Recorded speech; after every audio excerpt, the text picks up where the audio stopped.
Boa tarde, tudo bem? Patrulheiro X na área, sejam todos muito bem-vindos ao meu canal de live diárias do jogo de Genshin Impact.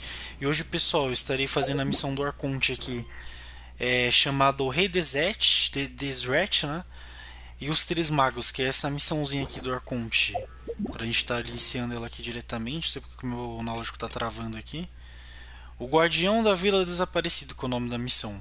Pergunte por informações aos habitantes locais. Depois de ter aceitado a comissão de Isaac da Vila Aru, você e Sino procuram por pistas sobre o Guardião da Vila. Eu já vou estar lá iniciando essa missão aqui, né? Parece que eu vou estar usando a equipe do Chong-1. Então, pessoal, poder prestar uns esclarecimentos a respeito de ontem da live que eu estava gravando. Eu estava usando a equipe do Chong-1 lá para poder pegar a core, e na verdade eu estava fazendo aquilo como um teste, né? Que acho que isso acabou pegando até um pouco mal para mim, né? Vocês podem ter pensado que eu fui uma pessoa um pouco gananciosa nessa parte de querer consideração da cole, mas o que aconteceu foi porque eu não sabia que eles estavam dando a cole no próprio aba de menu, já que eles deram uma cole de graça pra gente aqui direto, né? Pelas informações que a Mirror tinha passado no anúncio, a gente teria que fazer o piso 4 para poder conseguir coletar a constelação da cole. E por isso que eu fiz até um teste para ter certeza sobre isso mesmo. Não foi uma questão de eu querer ser ganancioso e para poder ficar pegando constelação de personagem, né? Eu acho que o pessoal pode ter interpretado mal essa situação no caso, porque meu foco era só pra confirmar a informação mesmo, porque a Mirror anuncia um negócio, depois faz outra e fica complicado, né? Aí quebra a gente aqui. Que eles falam que a constelação da Cole através da gente passar o abismo, no caso, piso 4 do abismo.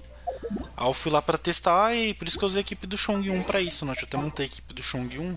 E além disso, o meu intuito era usar essa equipe do Chong-1 específica aqui, que seria essa equipezinha aqui para poder ajudar o pessoal que está na parte inicial do game, né? Porque não vai ser todo mundo que já vai sair com uma Ganyu, por exemplo, poder passar do piso 4. Que no piso 4 os maiores inimigos são os feiticeiros de Hydro. E os feiticeiros de Hydro eles são fracos contra o Chong-1, e por isso que eu coloquei o Chong-1 aqui. E até essa equipe mais free to play mesmo. No lugar daqui a gente pode pôr a Diona aqui. Tem problema, são aqui com 4 personagens rank 4 já passa aquela parte do piso 4 lá. O importante é só vocês terem um personagem upado para poder passar e ter o Chong-1 na equipe, né? Que o Chong-1 é muito forte contra os feiticeiros do abismo. Os de Hydro, que são esses feiticeiros aqui pequeno. Já que o piso 4 é rodeado deles, né? Pra poder passar. Tem que ser os Mitachu, o Ziluchu normal e o feiticeiro. O feiticeiro que eu tô falando é ele aqui, ó. Cadê? É ele aqui, ó, que tá lá no piso 4. Pra derrotar ele, que é o feiticeiro do abismo de Hydro, eu uso o Chong-1 pra isso, porque ele é muito forte pra quebrar o escudo do feiticeiro de Hydro, né? Que o próprio feiticeiro de Hydro ele já é um personagem um pouquinho problemático pra se passar, ainda mais na parte inicial. Eu montei a equipe ontem e fiz esse teste lá do piso 4 pra poder confirmar as informações que o meu passou, porque eles falaram que para poder pegar a constelação da cola, a gente tinha que passar primeiro o piso 4 para poder pegar, principalmente na parte inicial. Eu peguei e fiz essa equipe aqui no intuito de ajudar o pessoal que tá no início do game, né? O pessoal que mais free to play mesmo, né? Até porque essa equipe é totalmente voltada para ser free to play, né? Porque é o Chong-1, Shingeki, Sucrose praticamente, tudo rank 4. O único rank 5 que eu tava na equipe era a Kiki, mas a Kiki eu nem considero ela como personagem. Tipo assim, a Kiki praticamente é como se fosse uma Diona 2.0, né? Só muda com o número de estrelas, mas pra mim a Kiki é que nem rank 4, véi. Tem como considerar a Kiki um rank 5. A própria Diona já é melhor que a Kiki, então não tem como lá. Mas se vocês quiserem fazer o mesmo esquema lá de pegar, principalmente pro pessoal que tá na parte inicial, vai lá e faz o piso 4 do abismo, que é através do piso 4 do abismo que a gente consegue pegar a cola de graça. Eu peguei a cola de graça ontem, que o próprio jogo estava dando na aba do menu e eu não sabia sobre isso. Se eu soubesse que era só abrir o menu e coletar a cola direto, eu sem precisar passar praticamente do piso 4, eu nem teria feito o piso 4. Eu só teria pegado, coletado a cola normal aqui, falado pro pessoal, se eu soubesse essa informação, se eu falasse isso, mas eles não falaram nada disso. Foi totalmente no descobre, por isso que eu fiz o piso 4 ontem. Aí deu a impressão como se eu fosse uma pessoa gananciosa que tivesse atrás da constelação da Cole, não era isso. O meu intuito era criar essa equipe aqui para poder ajudar o pessoal, e não ser fadado como uma pessoa gananciosa, né? Porque eu tô pouco me importando com a constelação da Cole, eu só peguei mesmo porque o jogo tá dando, né? Primeiro que a própria Cole, se ela é uma personagem mediana, que ela não é uma personagem forte, ela não consegue ser um personagem tão forte assim. Só que a questão dela da Cole é importante pra consideração, principalmente na casa da C2 dela, que é onde ela fica bem melhor do que o normal. A Cole C0 é uma coisa, a Cole C2 é outra. É totalmente diferente, mas mesmo assim ela ainda é muito fraquinha, perto dos personagens que provavelmente vão vir de dentro, né? Tipo, se fazer uma comparação dela com Taigneri, é uma diferença gigantesca do rank 4 pro rank 5, velho. É outro negócio praticamente. Mas enfim, isso eu tô precisando de esclarecimento aqui. Eu respeito essa situação, né? E quando vocês forem fazer, principalmente a parte que tá inicial do jogo, vai lá no abismo no piso 4, pega uma equipe parecida com isso aqui, usa o Chong 1 se vocês tiverem o Chong 1 na conta, usa essa equipe, passa o piso 4, que é o piso do abismo lá, o número 4, né? Passa o piso 4 e coleta colhe lá e seja feliz aí. Mas enfim, eu vou iniciar essa missão aqui. Não, pera aí, eu não posso iniciar essa missão que eu esqueci que aqui tá todo mundo já no 10, né? Tem que ser outra equipe. Deixa eu trocar aqui e pegar outra equipe de volta, né? Que aqui tá todo mundo no 10, não precisa fazer missão diária. Tem que ser essa equipe aqui, que eu ainda tô upando os personagens. Eu já vou até aproveitar e testar a Cadence aqui. Outra coisa legal também, eu vou estar trazendo tanto o guia da Cadence quanto o guia do sino. Já vai estar tudo certinho aqui. Que eu já tô com todo o material pronto, tanto do sino quanto da Cadence. Eu só não vou estar lançando hoje, por causa que hoje eu vou fazer essa missão principal aqui, que é a missão do Arconte, né? Que o foco aqui é fazer a missão do Arconte. Eu só vou fazer essa missão diária e já vou iniciar a missão do Arconte, que eu só vou testar a Cadence aqui na equipe mesmo, né? Ó, vamos lá, segura, carregou, bateu. É legal, ela tem tipo um efeito de counter pick, né? Tipo um counter praticamente. A Cadence lembra muito da Mulher Maravilha no jogo do Multiversos, que ela também tem a mecânica do escudo. Aí você fica dando sendo um counter, por exemplo. Eles vão atirar em mim aqui, eu seguro, ó. Aí se eles atirar, eu dou um counter pick. Olha lá. Essa mecânica dela é bem interessante. Pilar ali. Abre. Quem que falta aqui?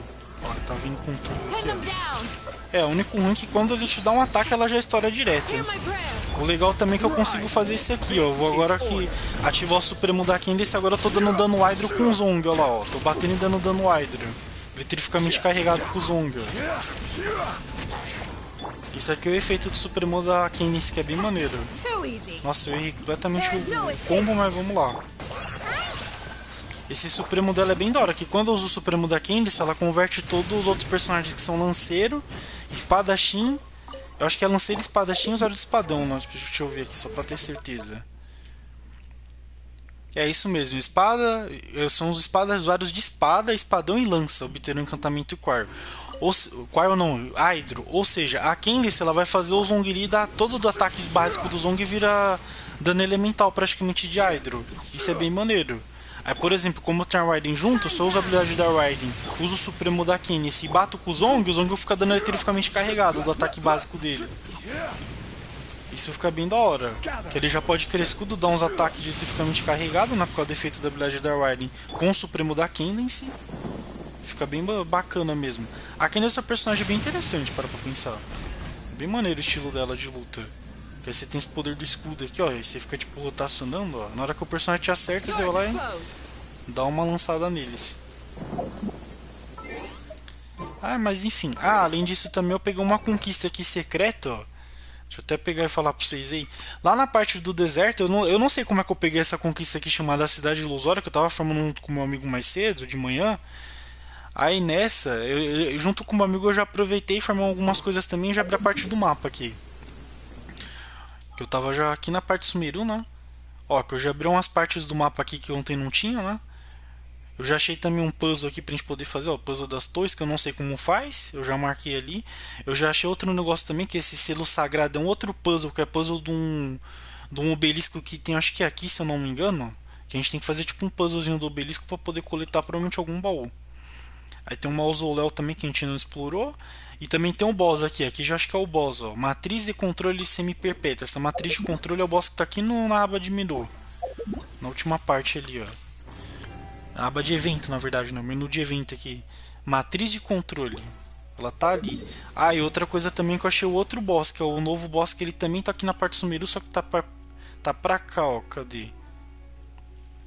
Ué. Que estranho. Ah, tá aqui não, tá aqui em cima, na verdade, errei. Tá aqui, ó. Dragão Calamitoso, que é o nome desse novo boss. Os dois novos bosses.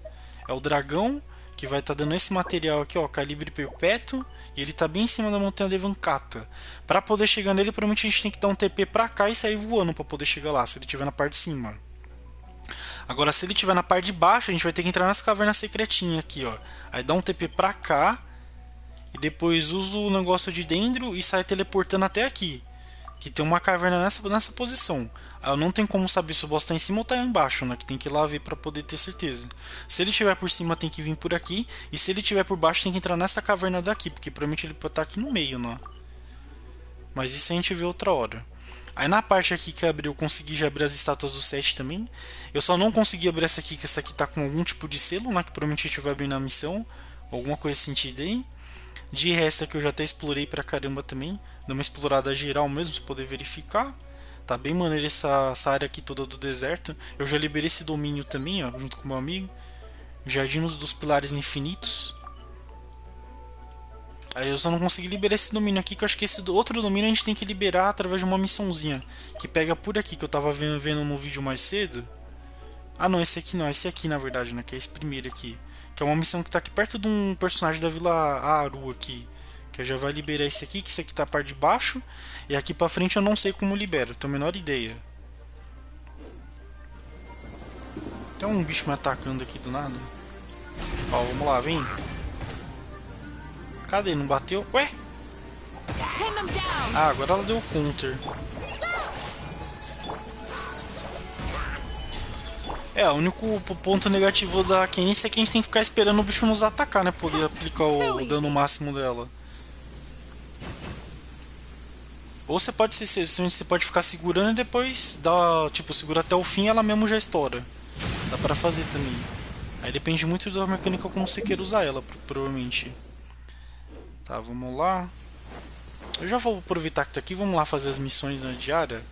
Eu pensei até em pular pra começar a missão lendária. Missão lendária não, missão do Arconte. Ah, tô com preguiça de subir essa pedra gigante aqui. Vamos logo fazer a missão do Arconte e parar de enrolação, bora. Troquei a equipe aqui, pega a equipe do Chong e vamos nessa.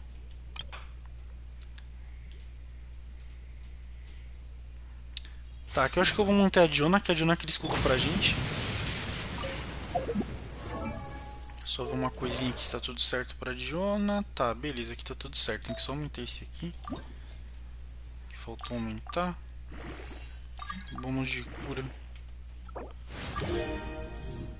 Ô meu querido, eu não vou poder estar te atendendo agora que eu tô no meio da gravação.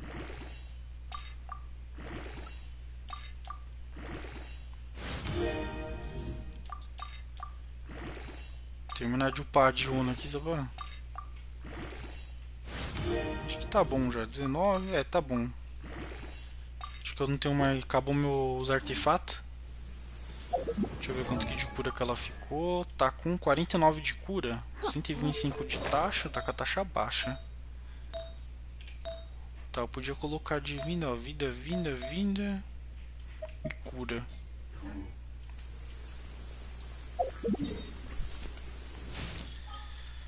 Bora lá pra Sumeru.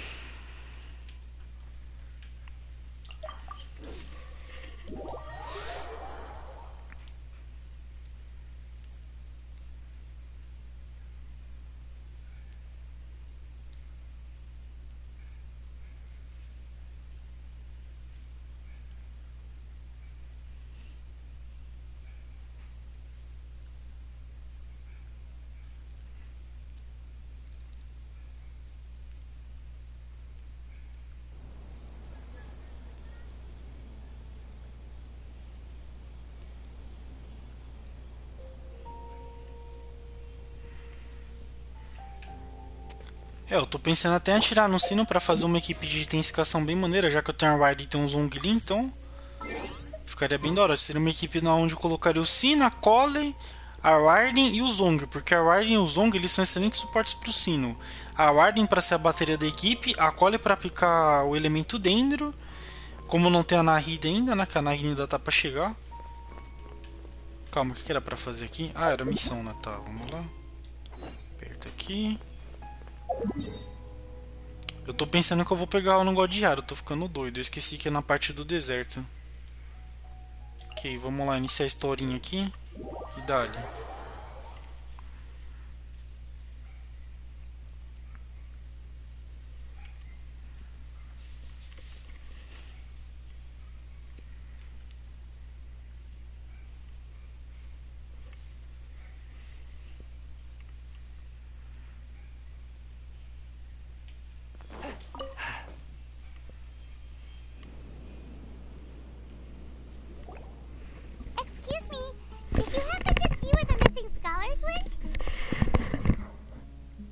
You mean the village keepers?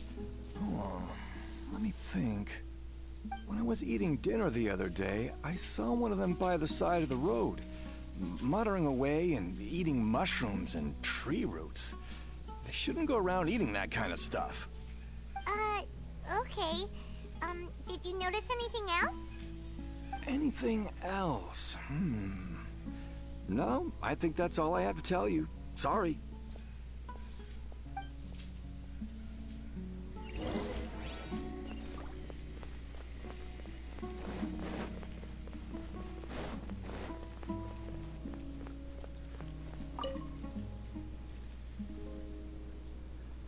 The scholars that have gone missing.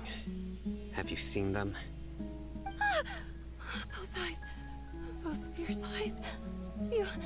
You look like a real fighter. Don't change the subject. Right. You were asking about the the mad scholars. I think it's been a few days since I last saw them. I usually go to bed pretty early, so I'm not too familiar with what goes on at night. But honestly, I feel quite sympathetic towards them. Even though they act a little strange, they've helped me in the past. If it weren't for them, my house would have collapsed long ago. Do you also think Grandpa and the others are good people? Grandpa? Oh, hello there. It's little Isak. You mean that nice man who looks like your grandpa's long-lost twin, right? He was actually the one who protected my house. I saw it with my own eyes. He happened to be staying near my house that day and was doing something with his hands on the ground. It still feels pretty surreal now that I think back on it. Did someone teach them how to do that? Well, whatever the case, I'll always be thankful to him and whoever taught him to look out for others. I'm pretty sure that if I ever went mad, I wouldn't be able to do anything like that.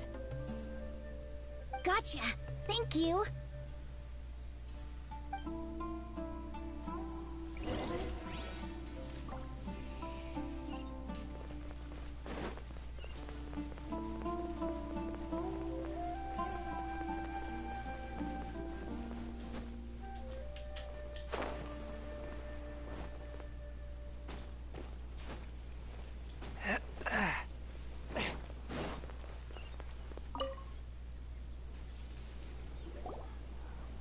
Sir, have you seen my grandpa recently?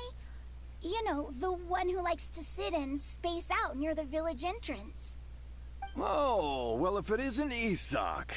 Oh, your grandpa, huh? It's been a while.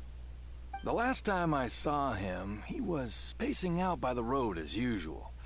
I went and asked him if he'd like any of the food I had prepared, despite my wife's protests. Like many people, she's really quite terrified of them. And speaking of my wife, she's still always complaining about how I don't make enough mora. That might explain why she's always mad at me. Oh, thank you. Thank you for taking care of him. It was nothing. You're looking for him, right? Did he go for a walk and get lost? Yeah. That's no good. Well, once you found him, come by my place again and I'll cook a little something for the both of you. I've known you since you were very young, so as far as I'm concerned, you're family. Please feel free to come by anytime. Wow, what a nice guy! Okay, thank you, sir. Huh? Don't say anything for now. Isak, stay here. Let's head over there. Stay quiet as you move.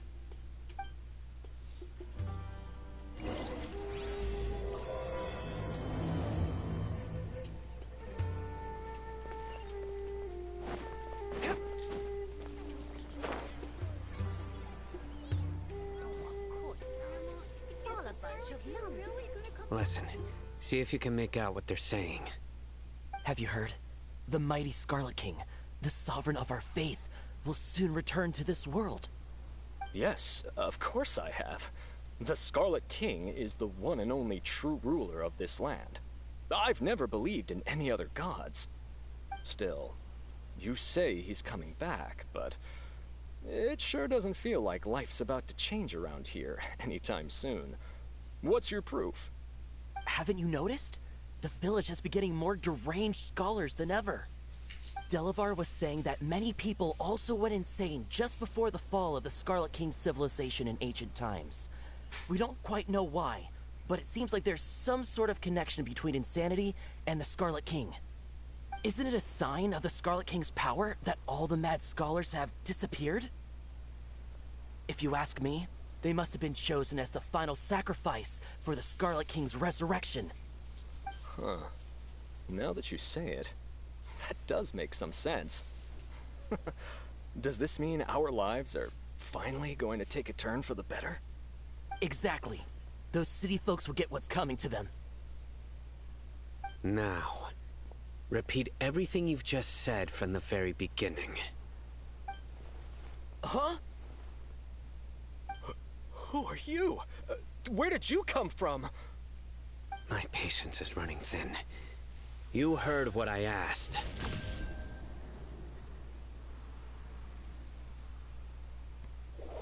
Yeah, bro, this guy's something else. Just look at his eyes. One wrong move, and he's gonna flay us alive.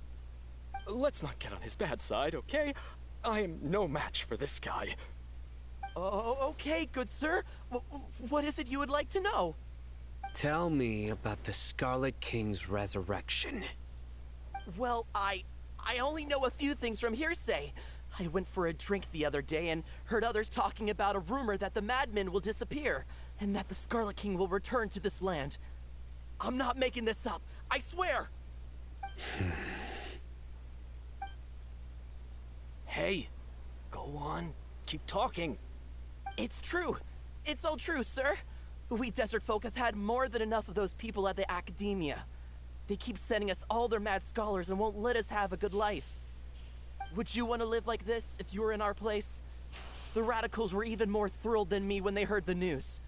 We're all praying for the Scarlet King's speedy return.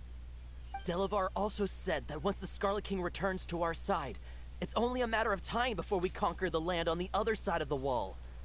They're all willing to serve under the Scarlet King and fight for a share of the glory.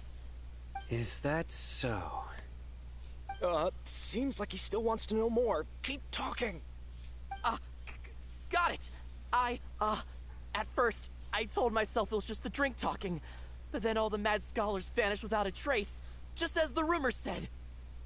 Please don't beat me up just for mentioning these rumors. If I'm guilty, then everyone else around here is also guilty. I'm just saying what the others said. The people here really like the Scarlet King, but dislike the Dendro Archon. Where is this radical person you talked about? I haven't run into him over the past few days, so he probably hasn't been around the village. What about you, man? Have you seen him at all? No, not at all. We wouldn't dare lie to you. He's really not here right now. Sounds like you're not too close with the radicals. No, of course not. All we know are their names. I have many ways to stop you from talking, and many others to stop you from sending warning messages. So you'd best just stay home and hope I don't hear of you trying to contact anybody. Don't do anything until I've gotten to the bottom of this. Try something foolish, and even Candace won't be able to protect you. Yes, got it. We'll do just as you say. That scared Paimon half to death. Sino is pretty terrifying. He didn't try to reassure us at all. It's like he's used to hearing that. Oh, Paimon bets lots of people have told him that before. I heard that. Sorry. It's part of being a Matra. The rumor we heard just now seems like a strong lead. But we need to check a few more places. Very well. Isak! I'm here. Where's your grandpa's house? Well, I can take you there. Just follow me.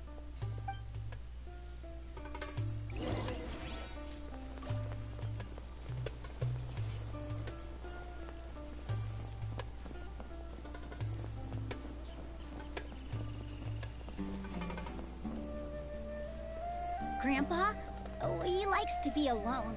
Sometimes he stares at the sky in a daze, and other times he just pokes at the ground with his fingers. Every now and then, he yells out at the top of his lungs, so a lot of people are really scared of him. But he's a good person, really. I know he is. I swear, he's just like my real grandpa.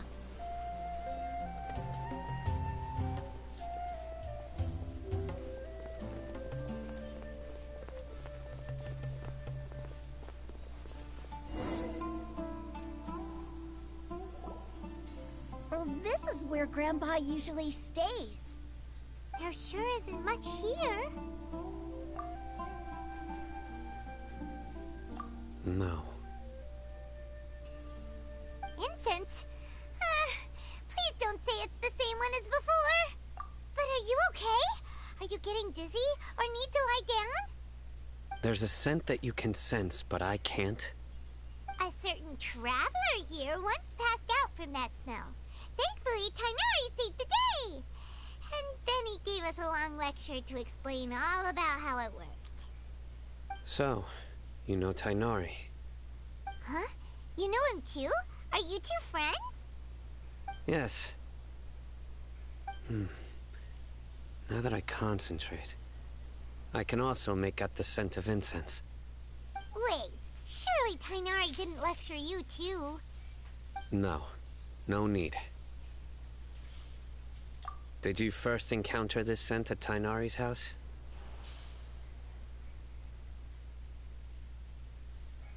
In the forest. From a scholar.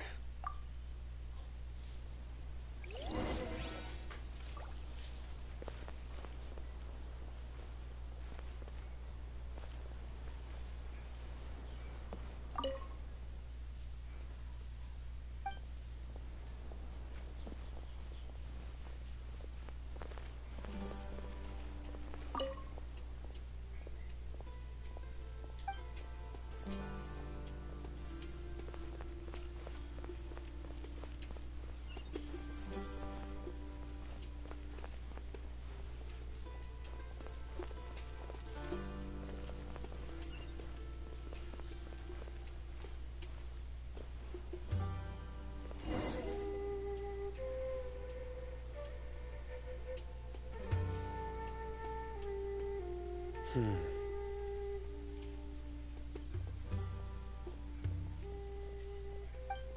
are you looking for, Sino?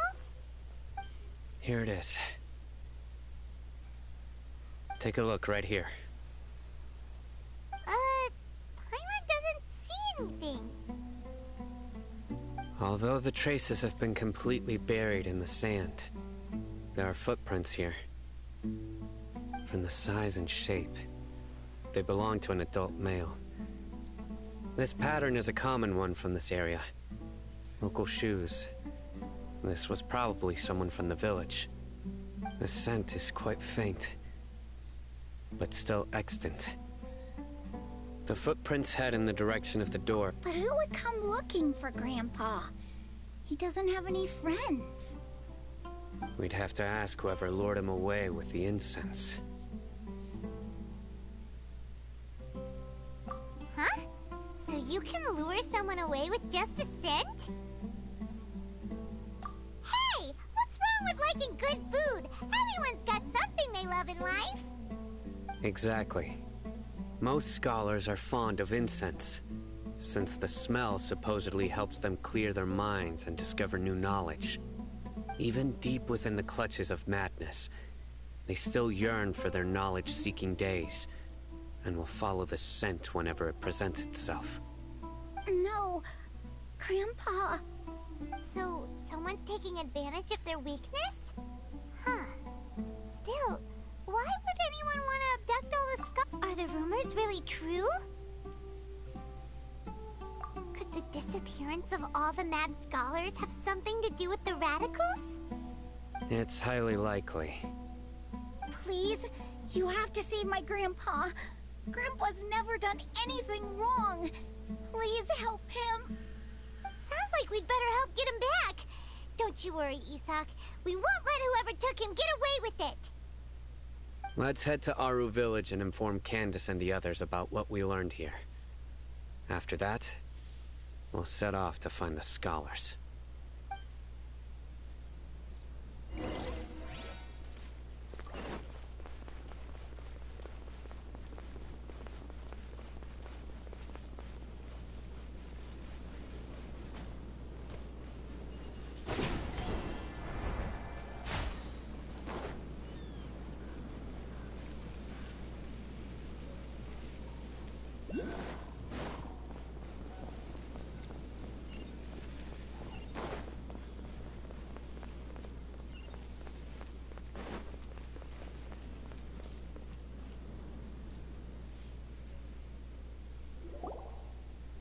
Right.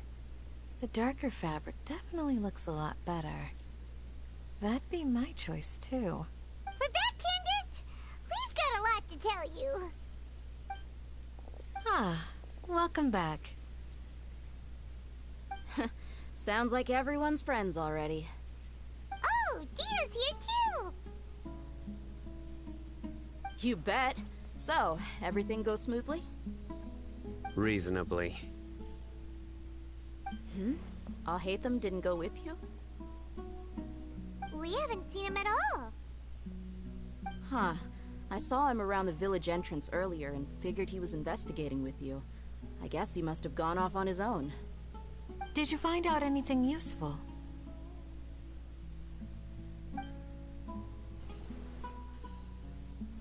I see.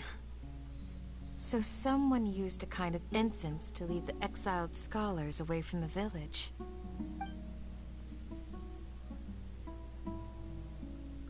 The resurrection of the Scarlet King? First I've heard of it.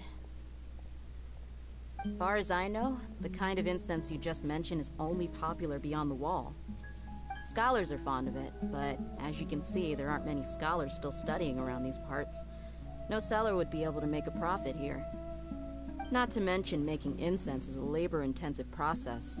You won't see anybody in the desert with the patience to make or sell something that requires that kind of effort. It seems someone from beyond the wall must have been supporting this. Makes sense. So what should we do then? Do we go back to the academia and search for leads there? If it was any other day, that would be your next logical step.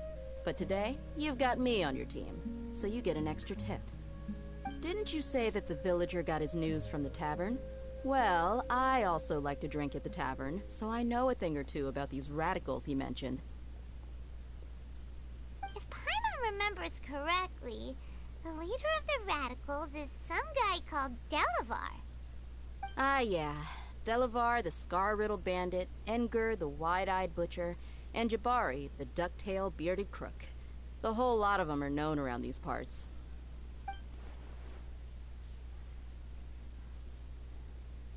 These guys have one thing in common, and that's being broke. The rougher life gets, the more they want to believe in the Scarlet King. Way they see it, the Scarlet King's resurrection is their only chance at overthrowing the academia.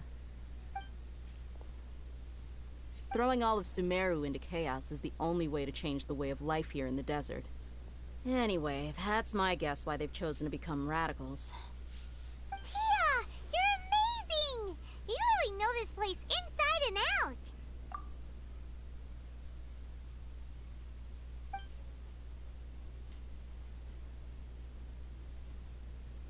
out! No merc can afford to slack off on gathering intelligence. Every more I've spent in the tavern has been a valuable investment. Let's head out. Now hold on, you're staying right here, Sino. Why? Aru Village is not a big place. Outsiders stand out here like a sore thumb. I'd bet word about you has already gotten out. The desert is unforgiving, so the way of life here is also a lot tougher than on the outside of the wall. You survive on making connections out here. Compared to you, mercs like me are just third-rate amateurs. I've got no actual fighting skills to speak of. But that also makes it a whole lot easier for me to gain the locals' trust.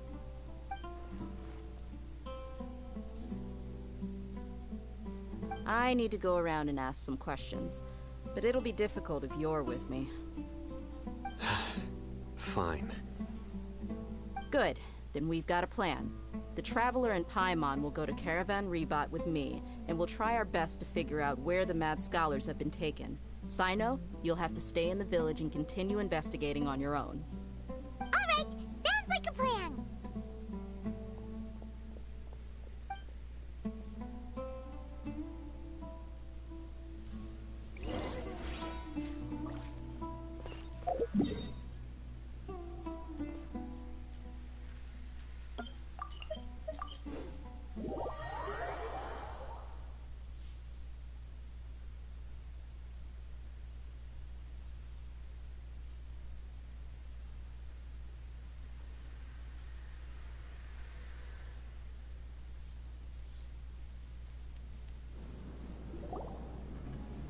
Well, here we are again.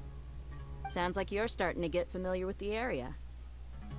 Paimon's amazed every time we see the wall of Samiel. How can a wall this tall even exist? It's almost unreal. I know what you mean. I had the same question every time I walked this way when I was a kid. Also, why is this high wall here? And can a wall really block sandstorms? It was only after I grew up that I realized the wall of Samiel isn't just there to keep out the sandstorms. It serves a more important purpose, keeping out people like us. Sumeru is run by wise and mighty sages. To them, us desert dwellers are nothing but tools that can be used and discarded at their whim. We're cheap labor, like livestock, but easier to control. Nothing more. Even if a child from the desert got the chance to obtain an Akasha terminal, almost all their requests for knowledge would be denied. The academia believes we're underserving. Geniuses like Sataria are 1 in a million. The other children never get a single chance to try and rewrite their fate, even though the academia knows very well that we're humans, just as they are. That's terrible. I would tear down this wall with my own hands if I could.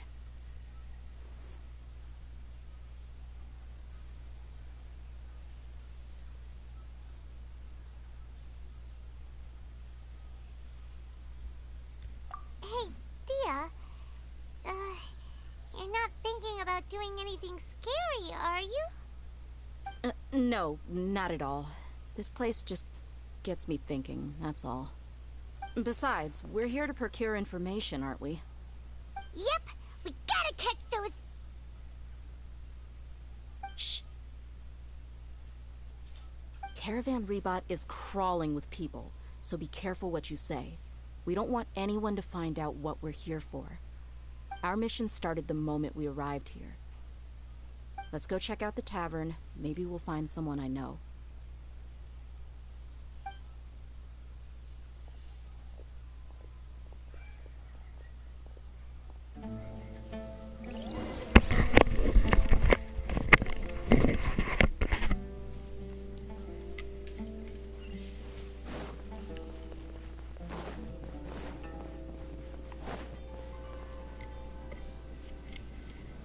Just our luck. None of them are here today. You mean, you don't see anyone you know? Dia, is that you? What a coincidence. You're here for a drink too? Zaki. Finally, a friendly face. Oh, and who do you have with you here? Guests from another land?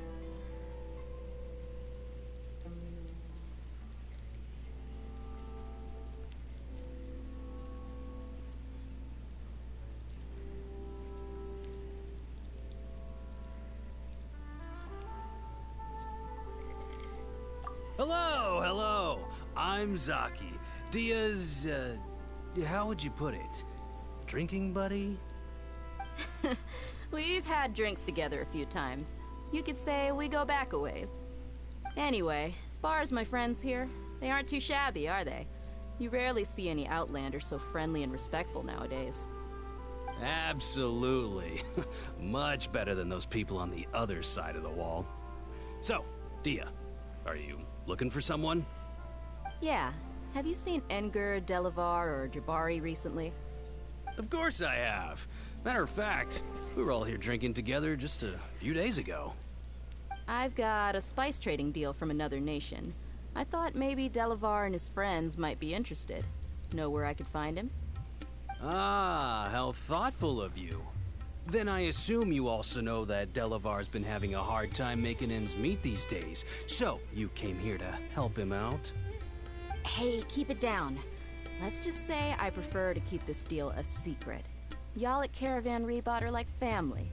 If there's more to be made, why not do it together? Besides, Delavar and his friends have muscle. They'd be a good fit for escorting the goods. Yes, how considerate of you. Delavar's my friend too, so of course I can take you to him. Come with me.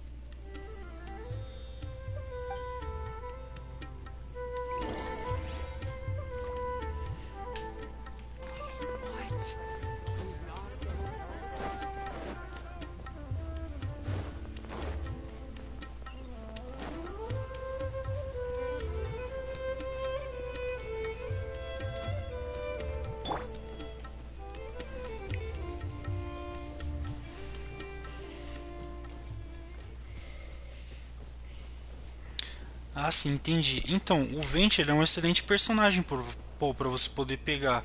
Ele pode substituir a sucrose, caso você não tenha a sucrose também na comp, aí vale muito a pena colocar e rodar pro Vente, né? O Vente você pode criar várias equipes diferentes aqui, tipo, pegar a galera aqui pra poder mostrar. Ele vai se encaixar em vários tipos de equipe, já que ele vai causar bastante dano de reação e ter controle de grupo. Aí nesse caso, se você realmente for pegar o Vente, eu recomendo depois mais pra frente você pegar algum outro DPS elemental, como a Rutal, ou a Raiden, ou qualquer outro DPS elemental para poder combinar com o Vente, né? Que combine com o Vente, que aí vale a pena pegar, tipo Ayato, Emiko, Raiden, Diluc, Tartaglia. São os personagens que são os DPS mesmo. E eles combinam muito com o Vente, que o Vente vai dar muito controle de grupo. Igual nessa situação aqui dessa equipe que eu tô usando, ó. Essa aqui é a equipe de permafreeze onde o Chong é o DPS principal. Aí nessa o foco aqui é ficar congelando os monstros, né? E por isso que eu tenho a sucrose aqui. Que a sucrose ela vai controlar o grupo e também vai baixar a essência elemental por conta do set do Sombra Verde. Que isso aqui é muito forte, esse set aqui. Esse set em geral chamado Sombra Verde, que a gente farma lá em Monstered. Isso aqui é muito forte pro Vente, principalmente se você for usar o Vente no caso, aí você pode pegar esse set pro Vente, né, que é o melhor set para ele mesmo. Aí de armas pode pegar alguma outra arma aqui, já aproveitar que você vai rodar no Vente. Você pode estar usando no Vente ou o último acorde ou o arco de guerra de Favonius. Você pode estar usando com uma dessas duas armas também, que é muito boa para ele. Ou a Odd também da brisa fluorescente, qualquer uma outra arma que você tenha, mas o foco mesmo do Vente eu acho que é o último acorde, que é o mais se destaca aqui da Zank 4. Que essa arma aqui é muito forte pra ele, porque o foco do Vente é totalmente o Supremo. Aí vale muito a pena você estar pegando o Vente. Qualquer uma dessas duas armas aqui já se encaixa lá. Aqui seria um Vente bateria, e aqui seria o Vente onde você conseguir tirar uma ação de proveito aqui das armas Zank 4. Que são as armas que combinam com o Vente, já que ele é um personagem de suporte, né? Agora essas outras aqui já não combina tanto, que é tudo arma para DPS, né? E já não combina com ele. Aí tenta focar para poder pegar o último acorde mesmo, ou o arco de guerra de Favonius para poder usar no Vente nessa parte inicial, ou pode usar até o arco de sacrifício também se você tiver, né? Caso você não use esse arco na Dio, não esteja no caso usando esse arco em ninguém, aí você põe no Vente também que dá certo. Qualquer uma dessas três armas aqui que seria muito forte para ele, o último acorde principal, né? Porque o último acorde aumenta muito o dano de Supremo, o arco de guerra de Favonius para poder ficar gerando muita partícula com o Vente, e o arco do sacrifício é a mesma coisa do que o de Favonius, né? Só que a diferença é que você vai poder usar a habilidade elemental do Vente duas vezes. Enquanto você não pegar uma arma rank 5 mesmo, aí você vai de último acorde, como você está usando no Vente. E também o Sombra Verde completo lá que eu falei.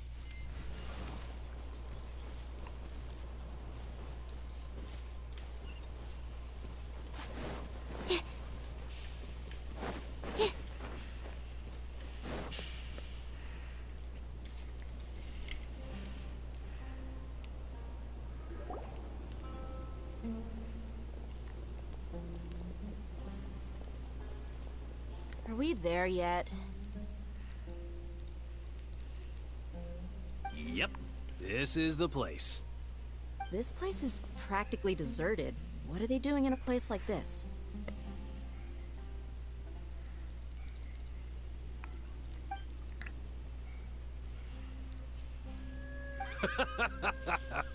Why don't you take a guess?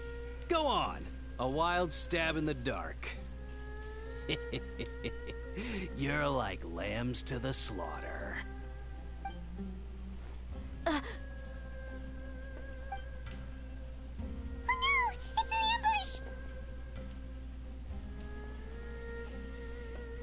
ambush! What's this all about, Zaki? Come on, Dia. You really think we didn't hear about what you said back in Aru village? The boys have kept a close eye on you from the moment you set foot there. Not only do I know that you're looking for Delavar, I also know that you've teamed up with people from the Academia to look for the missing scholars. So, you've been watching us from the very beginning? Uh-oh. I knew leaving Sino behind was a mistake! And you left the strongest one in the village, didn't ya? Who do you think you are? You really thought we'd fall for your little business deal nonsense? So you and Delavar have been partners all along. Dia, I guess it's only natural for a traveling mercenary like you to be out of the loop. Those of us who hang around the tavern have stronger bonds than you think. But you got one thing right. We're all looking forward to an uprising in Sumeru. There's nothing more we'd like to see than the desert folk overthrowing the Academia. If that's the case, then I'm sure Delavar wouldn't miss a second of it. I'll be honest with you. If it weren't for what you said in the village, your little monologue about the Wall of Samio would have convinced me that you're one of us. Delavar. And Enger, you're here too, huh? Long time no see, Miss Mercenary. You should have known the traitors are what us followers of the Scarlet King despise the most. Dia, I thought that you, a fellow desert dweller, would understand that the Scarlet King is greater than the Dendro Archon. Little did I know, you don't deserve to join us. Yeah, gee, what a missed opportunity. Adopting radical views and kidnapping innocent scholars, all because of some baseless rumors. Anything else I'm missing out on? See? There you have it. Mercenaries are just a bunch of faithless scum with only one thing on their minds. Mora. Pathetic. You're all like a pack of street rats.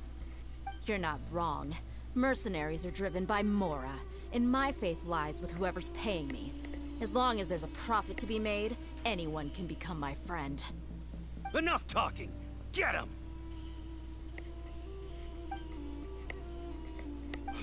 Just as I expected. Let's teach him a lesson, traveler.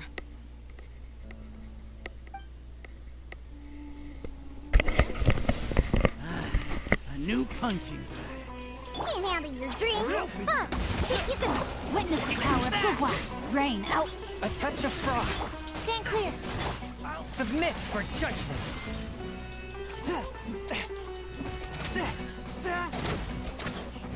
I'll take my... Animal test 6308. Impossible! How could you? So, what do you think about your meticulous network now, Zaki? How did you say it? It's only natural for a traveling mercenary like me to be out of the loop. I'm guessing your informant told you that I'm just an incompetent merc with no real fighting skills, correct? I mean, that is what I said after all. And of course you would believe everything he reported. The only thing you know about me is that I'm a mercenary, but you've never seen me in action. Even though you heard we went to handle monsters together, you believed that Candace was the only one doing all the real fighting. That so-called Flame Mane is just a fraud. She admitted it herself. She just uses her connections to gain the trust of others. That's what you thought, right? You lied in the village because you figured that we'd have people watching you. And you were stupid enough to fall for it. I figured as much the first time we drank together. You all thought you were so smart. Pathetic. Okay, that should be all of them. Whoa! So you've been planning this since we were in Aru Village? No task can be done without preparation. I just happened to notice a couple suspicious-looking people while you were out investigating. Oh, but instead of catching them right away, you let them report back. Those two who were snooping around were just a couple small fries. If we want to get the real catch, we have to be patient and give it some time. Oh, you mean the funny name she mentioned back in Uncle Ampu's house? The wide-eyed butcher, scar-riddled bandit, Paimon can't remember them all. That's just a bunch of drunk talk. Edgar and Delavar like to talk themselves up when they're drinking. Edgar, the wide-eyed butcher, and Delavar, the scar-riddled bandit, are the nicknames they came up with for themselves. Alcohol has a way of making people share what they really think.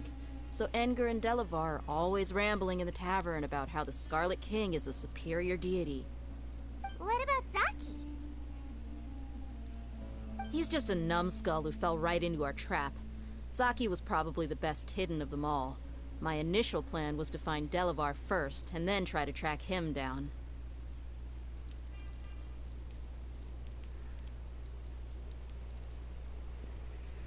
That's what you wanted to ask when we were at Uncle Anpu's house, right? Jabari is one of the villagers you talked to. You know, the one who wanted to treat Isak and his grandpa to some food. Wait, so he's a radical too? No, he isn't. I just needed to tack on a random villager name to make the eavesdropper think that I was making some wild guesses based on my impressions. Wow! What a genius idea! Well, that's an expert mercenary for you. Ah, you're too kind. It was straight from the usual playbook, if I'm honest.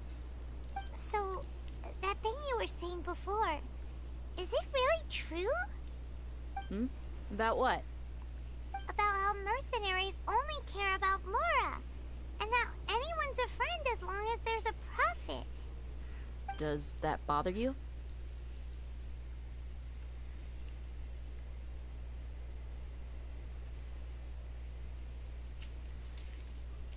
What makes you so sure?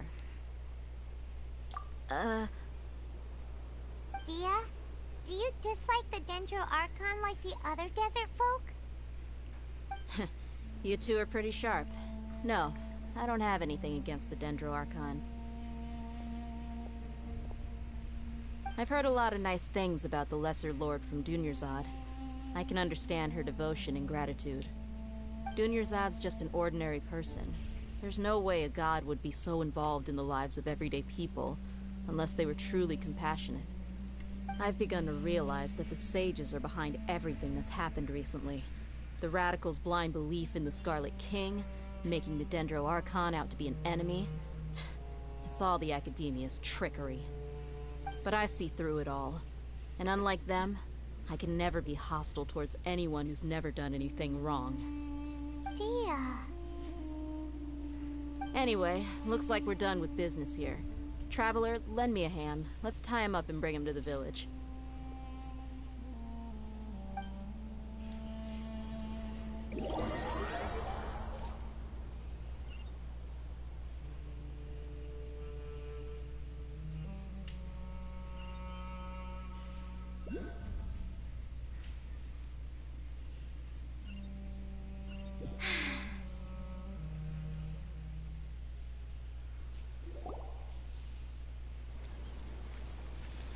This should be all of them. I'll let you take it from here. All right. I'll be in touch. Until then, please stand by. Candace, do you need any help? Candace will be okay on her own. I trust her, so you can too. She's been guarding Aru Village for quite some time now. If anyone is qualified to question the offenders, it's her. While I'm questioning them, why don't you pass some time by exploring the area? I'll meet you back here tomorrow morning, Traveler. As for these idiots, let's just hope they live to see another day.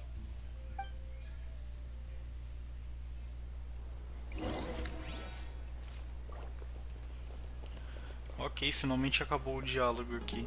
Então, sobre aquela arma que eu falei lá pra você, pô, elas são um viajante de dendro. Se você estiver usando ele, eu recomendo muito você estar usando essa arma aqui específica. Que é essa arma chamada espada de madeira, que é a arma temática de Sumeru. Pra você conseguir pegar essa arma aqui, você tem que fazer a missão dos Aranaras primeiro. Que tá tudo relacionado com essa outra área aqui do mapa. Só que tudo isso você tem que desbloquear. Primeiro você vai ter que desbloquear em Naso. Não, você tem que primeiro desbloquear a Sumeru para depois fazer as missões com os Aranaras, que os Aranaras estão pra cá. Essa região aqui que são os Aranaras. Mas isso você tem que ficar fazendo um monte de missão lendária primeiro. Tem que primeiro liberar toda a parte do espinhadeiro, fazer a missão do espinhadeiro, fazer uma outra missão para poder abrir Sumeru, dar uma volta. Por hora eu aconselho você só focar em Liu mesmo, porque para Sumeru ainda vai demorar para você poder abrir, que demora pra caramba, que tem que fazer um monte de missão lendária e missão de Arconte, tudo seguido assim, para poder abrir. Mas de qualquer forma, quando você conseguir abrir Sumeru, você vai fazer uma missão dos Aranaras provavelmente, que vai estar escrito Crianças da Floresta, né? Aí você vai fazendo aquela missão que você vai alcançar os Aranaras, e depois de fazer toda a missão dos Aranaras, você já zera ali. Deixa eu adiantar o meu relógio aqui para continuar a missão lendária. Acho que era meio-dia, né, que eles colocaram. Pô, de volta aqui, ó, 11h49. E bora.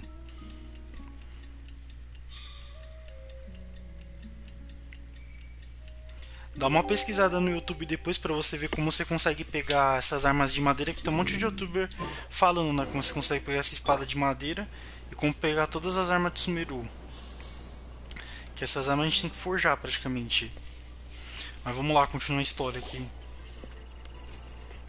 Hey, Dia! Right on time.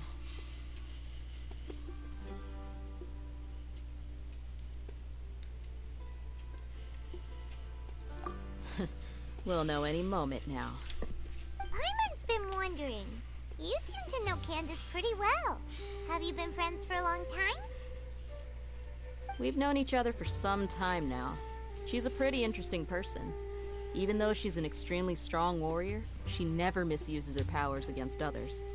Oh, Paimon knows what you mean. Like a lot of martial artists say, never take the fight outside the ring. Yep, I guess you can put it that way. It takes strong convictions to be as dedicated as she is, and shoulder that kind of responsibility. Us mercs, on the other hand, we pretty much live from one day to the next. Well, Paimon thinks you're great, too. Really?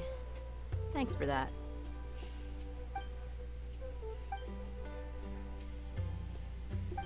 Oh, Sino's here, and he's pretty early, too. Yes. I was here yesterday to help out a little. To help out? By doing what? Sharing some interrogation techniques. Oh, you mean you taught Candace some more persuasive methods? Right. Come on in, everyone. Come on, let's go inside.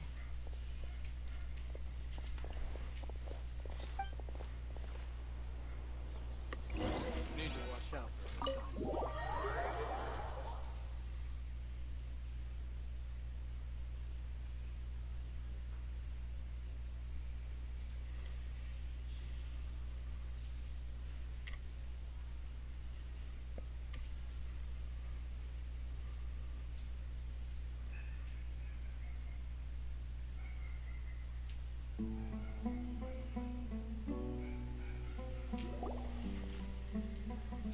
Candace, where?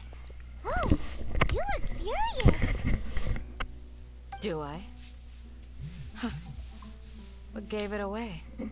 Oh, there's no mask that can hide true bloodlust. Cover up your eyes, and it'll still show itself at the corners of your mouth. Perhaps I need to work on my composure. Still, it's perfectly understandable why I'm angry. I'm sure everyone present would agree. Yes, ma'am. Please, don't beat us anymore. We're gonna die. Well, looks like Sino taught her well. You fear death yourselves, yet you do not hesitate to place the lives of others at risk. The absurdity is mind-boggling. The ones you call mad scholars are known to us as the Village Keepers. They are vital members of our community, and some even count them as family. You come here, to my village, and you treat my people as nothing more than stepping stones towards your goal. Tell me, what would you do to you in my position? Mercy! Please, have mercy! You've made your bed. We may both be desert dwellers, but there is one thing that I understand better than you. The resurrection of the Scarlet King will only result in war. And war serves no one. The people of Aru Village care little about which god is in power. Life may be tough and tiring, but we wish to preserve our way of life. A war would only cause us to lose all that we have. And that is not a responsibility that you can afford to shoulder. We understand. We're sorry. I'll tell you everything I know. Please, just let us go. I'm listening. You might not believe this, but it wasn't us who came up with this idea.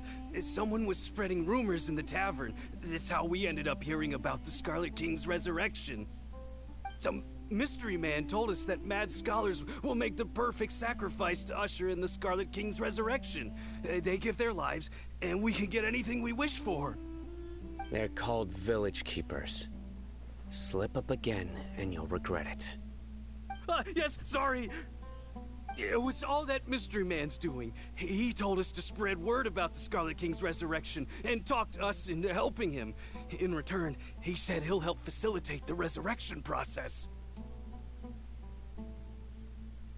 I'm not sure. That's one. Huh? One what? Strike. You get a total of 3. Then, you die by my hand. Wait, I'm telling the truth. We don't know anything. It was all him. 2. He got us to lure them out of their houses in the night with some kind of incense. We take them to a junction outside the village. Then the mystery guy takes them from there. You gotta believe me, please. I'm telling the truth, I swear. Just ask them if you don't believe me. That was indeed the truth. Traveler, go on.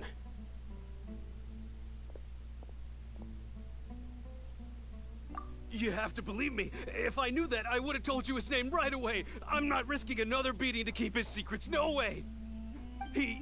That guy, he wears a cloak, and he's always careful to cover his face. He calls himself the Scarlet King's envoy. I believe I may know what's going on. Uncle Anpu? What do you mean?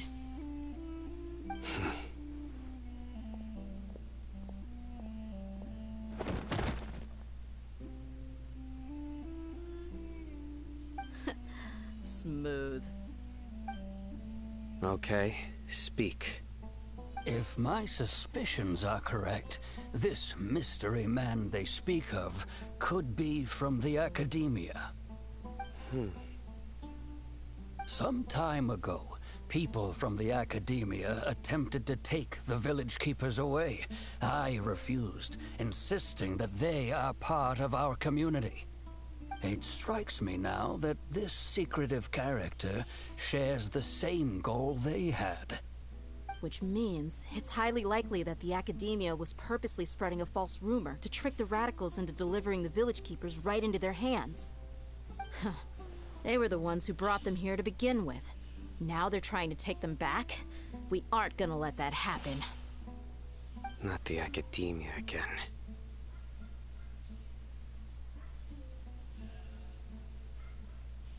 Just as I thought. But what could they want with the Village Keepers? People are nothing but tools in the eyes of the Academia. A change in their plans likely means they found another way to exploit the scholars. Regardless, our top priority now is locating the village keepers. You're right. Isak is still waiting for news on his grandpa. Time to go. Let's leave the village and try to track them down. Yes. Pack up and get ready to leave. You got it. Candace, I'll let you deal with the radicals. Leave everything outside the village to us. All right. Let's meet back here once everyone's ready.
Let's get some food in us and then we'll... Woo! Where did you come from? Well, as you can see, I am merely sitting here and reviewing what we have deduced thus far. You were gone for ages! And now you're suddenly sitting here musing to yourself? Where have you been anyway?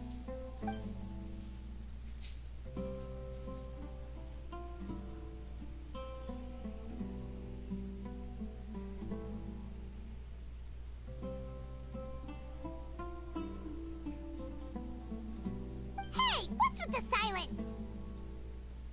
You never think things through before asking questions. I'm giving you some time to make up for that. Paimon's so mad! Paimon's gonna give you an ugly nickname!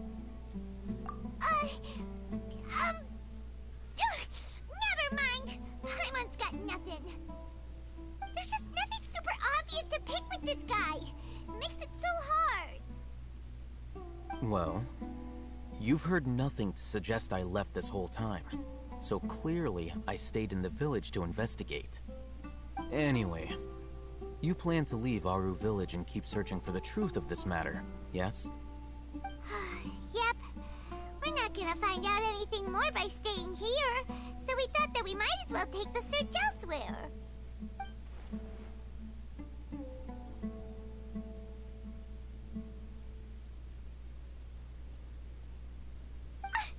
Enough with the silent treatment! No. I'm just surprised that you decided to team up with him. All Hatham, you haven't helped us out at all ever since we arrived at Aru village. Bold of you to question our choices. Yeah, you're all talk! While you were investigating, I had my own work to do, which I've now finished. Really? Paimon doesn't believe you. To be honest, we aren't really a team, so I have no obligation to inform you of my whereabouts. Not to mention that going separate ways allowed me to find some important information that you all had missed. Huh? Right here in the village? Correct. What did you learn? I'm going to take you to someone. But, before that, you need to understand where she's coming from. What does that mean? How do you think the residents of Aru village feel about what we're doing? In other words, do you truly believe every single word the villagers tell us? You mean some of them lied to us? Hiding the truth does not necessarily equate to lying. Again, these people have their reasons. Remember what Candace said? Most people in Aru village don't necessarily care which deity is in charge of Sumeru. That's because whether the Scarlet King or the Dendro Archon has power is of little significance to them. By contrast, the perils of their daily lives are ever-present concerns. They won't simply share everything they know with you without good reason. That's why you believed there was no further information to be found in this village.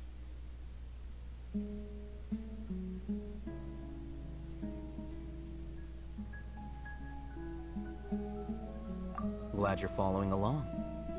Among those you have talked to, there's someone who was consciously keeping you out of the loop. In fact, she's been observing your every move since you arrived. The reason being, to someone who only wants to live their life in peace, any external factors introduce unpredictability into the equation. Those eyes. Those fierce eyes. You look like a real fighter. Don't change the subject. It's quite obvious that she's intimidated by Sino's authority and strength. Right. You were asking about the mad scholars. She corrected herself mid-sentence because she's aware that there are Scarlet King fanatics in the village. If she sounds too friendly towards the village keepers, she could easily make herself the Radicals' next target. I think it's been a few days since I last saw them. I usually go to bed pretty early, so I'm not too familiar with what goes on at night. Remember? She made a point of denying her involvement in anything that occurs at night. But honestly, I feel quite sympathetic towards them. Even though they act a little strange, they've helped me in the past. If it weren't for them, my house would have collapsed long ago.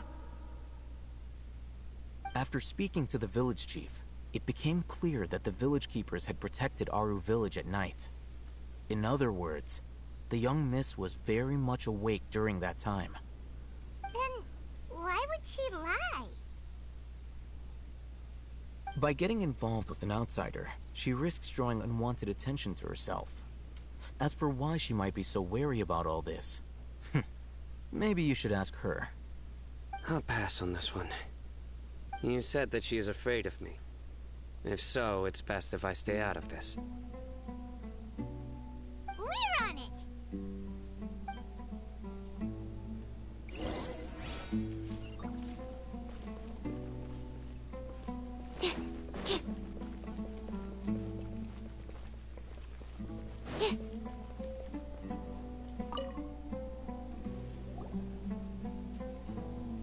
Miss Shawnee, as we discussed earlier, I've brought someone with me.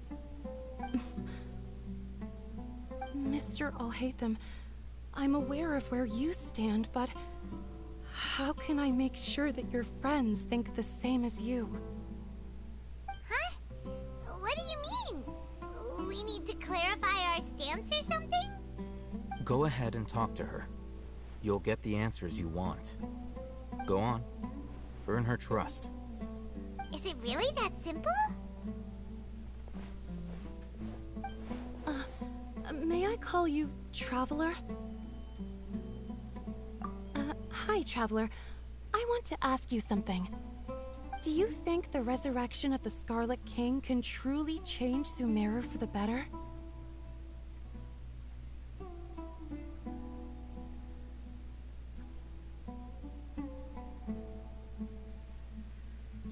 Why's that?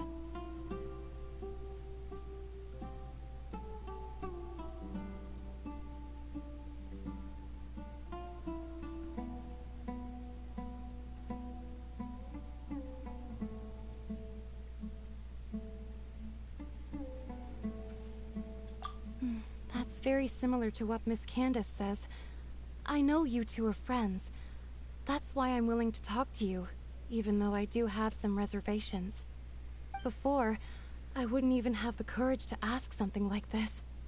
Traveler, do you believe our lives will get better?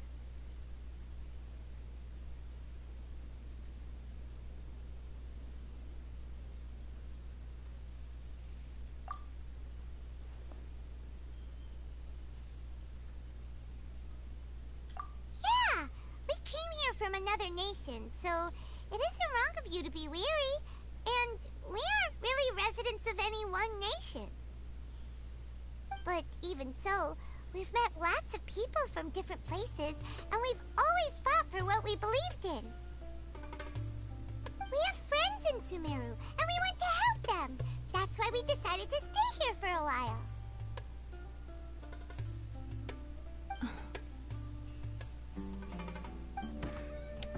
I want to trust you.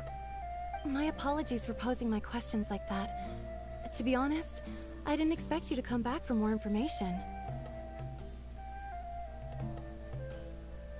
Oh, Hatham told us you have your reasons. It's okay. We understand. The fact is that only one side of my family is desert folk. I don't really fit in anywhere in Sumeru. Some believe in the Dendro Archon, while others believe in the Scarlet King. I don't belong to either side, and neither side would want me. Speaking of which, the radicals mentioned that they despise traitors. Do they just think that anyone who's different from them is a traitor? Yeah. Some people can be so narrow-minded when it comes to bloodline and beliefs. It makes no difference what I say or how I behave. I'll always be suspected of having ulterior motives. Slowly, I just stopped talking to people. I pretended not to hear or see anything. All I want is to live my life in peace. And then it happened. The village keepers who had helped me disappeared with no explanation, and I didn't dare breathe a word about it to anyone. Until now. You can tell them. I'm sure he'll keep your secret. All right. I'll tell you what I told Al-Haytham. I actually have a sharper sense of hearing than most. Sometimes, I hear strange crying sounds in the night. There are ghosts? Perhaps. I'm not sure. It's faint, but it's definitely the sound of crying. It comes from far away in the distance, and always carries very raw emotion. It used to be louder and more frequent, but ever since you arrived in the village, it doesn't seem to happen as often, and when it does, it's much quieter. I have to focus really hard to make it out.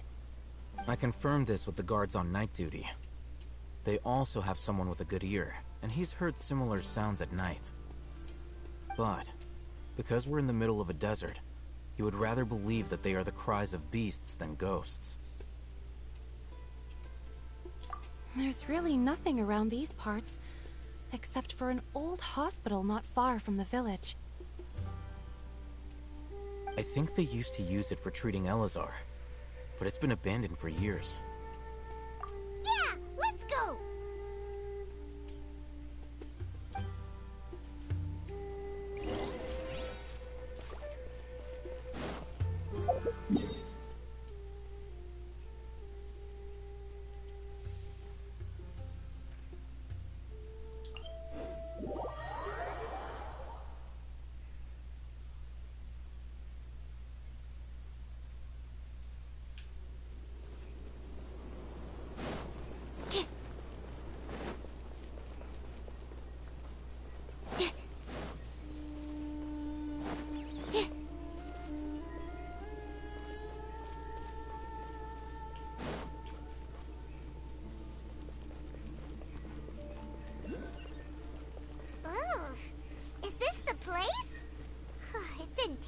Shape, and there's sand and monsters! Watch out! You go down. Let me weave you a verse. No, my sword. One with my blade. Spirit blade. Animal hypostasis emulation. Animal test 6308.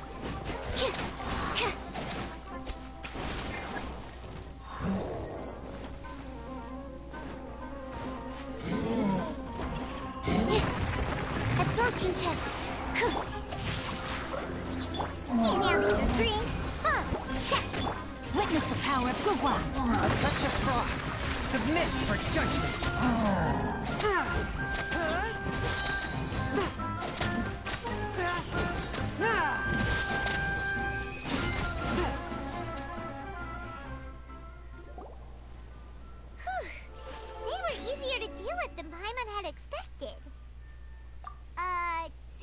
flying bandits? Or monsters taller than buildings dropping out of the sky? Or, you know, something like that. He looks super serious. We gotta stay on our A game too. This is the one.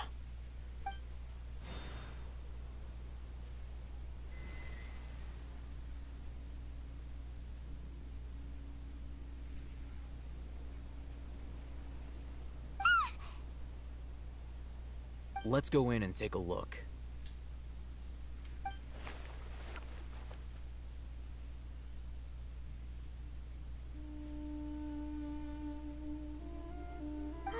Hey, Ethan, we haven't found squat.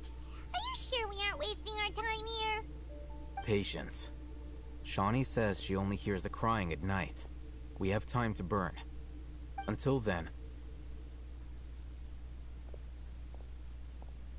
I'm taking a break. And just like that, he sits down. Wait, he even brought a book to read? What are you reading? Let Paimon see. Okay, sure.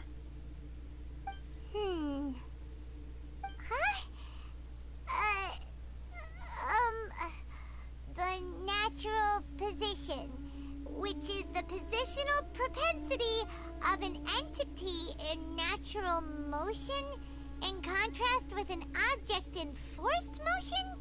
Huh? When free from external influences, every entity displays the tendency to follow its natural trajectory? So, you got that? Oh, Paimon gives up. You keep reading your book. See ya!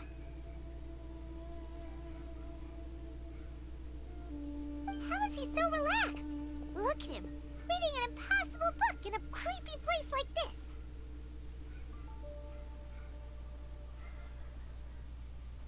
Hey! Paimon's your Tibet travel guide. Paimon knows plenty of useful stuff already. And anyway, is that Paimon's fault that the books people read in Sumeru are so complicated?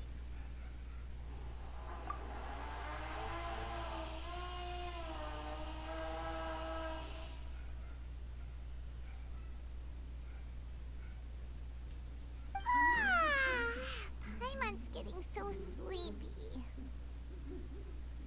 Huh? What was that sound? There it is. It's coming from that direction.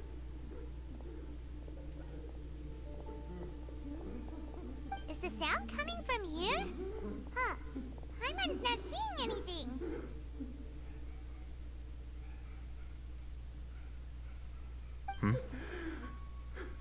It's from below.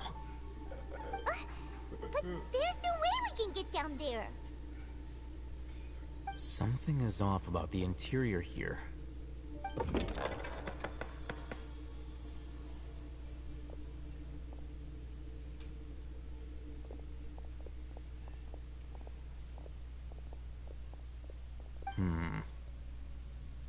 As I thought, there's a hidden structure. Wow. It's like they tucked another hospital into this one. Oh, it looks like there are other mechanisms around here. Let's keep exploring.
too.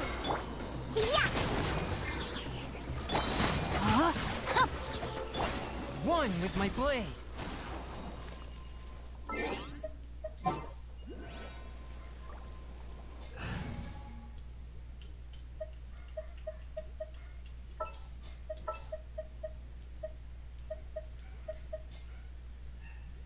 I'll ensure your safety.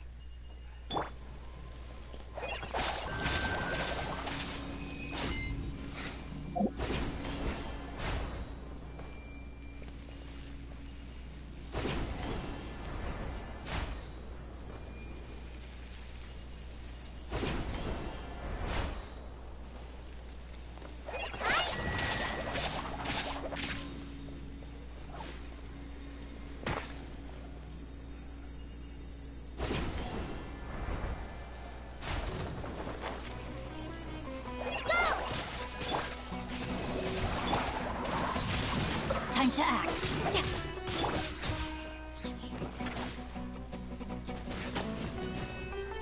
Spirit blade, attack!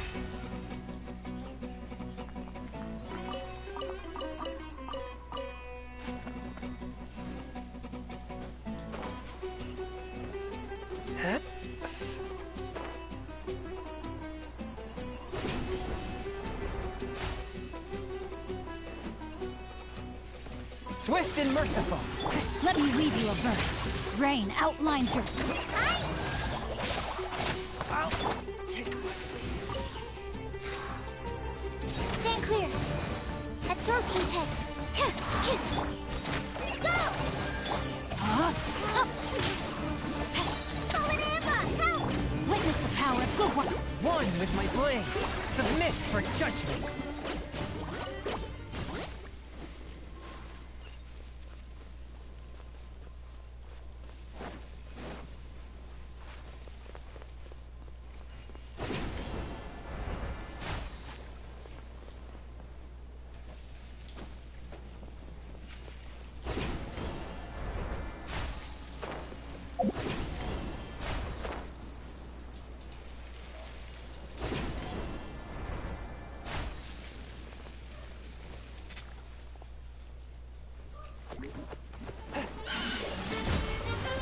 Stand clear. Absorption test. Hi! No, my sword! From whence you came.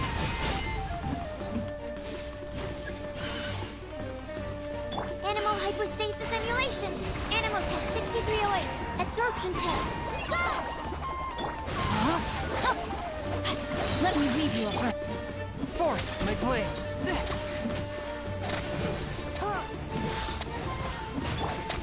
Animal test 6308.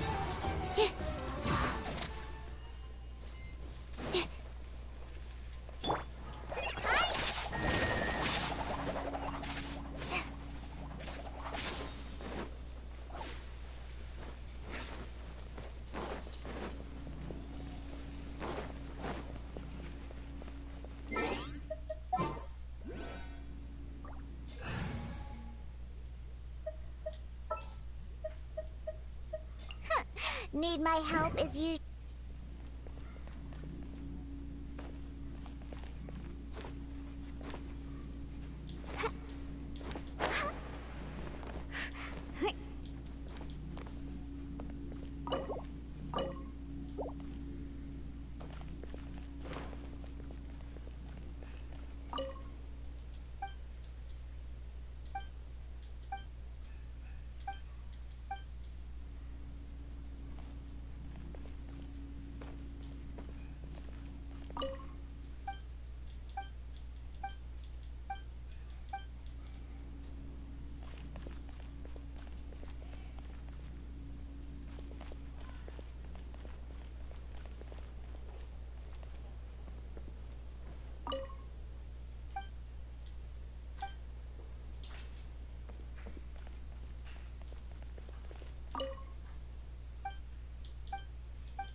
Look, there's someone over there. Good idea. Let's approach him slowly without alarming him.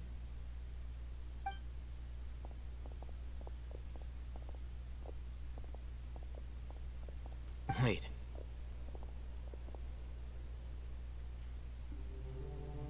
You're...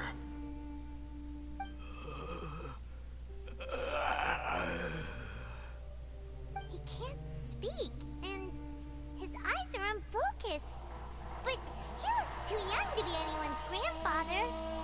Also, why is he the only one here? Didn't expect to see him here. You know him? He's Razak, a senior of mine at the Academia. He's a scholar too? Is he the kind that holes up in a forest and mumbles stuff about training? No. And that's the problem. Razak was never involved in any of those things. He never trained in the forest, let alone reach Satyavada life. Leaving that question aside for the moment, him being here alone means that we might be too late. Looks like they've already taken everyone away. For whatever reason, they left Razak here. Perhaps they simply didn't have time to come back for him. There are drag marks on the ground. They're clearer by the doorway. Someone was forcefully drawing a cart that was loaded with something heavy. Loaded with people? That is one possibility. It looks like they were in a hurry, as if they were afraid of being caught. In their haste, they failed to notice Razak hiding in a corner.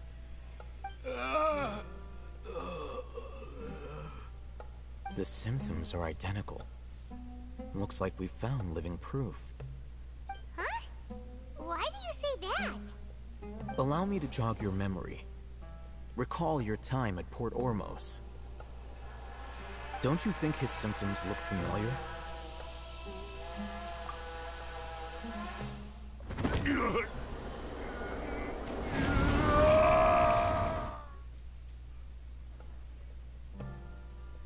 Oh, now that you mention it, they're acting the same way. Correct. The Academia is behind all of this. It isn't difficult to deduce their rationale.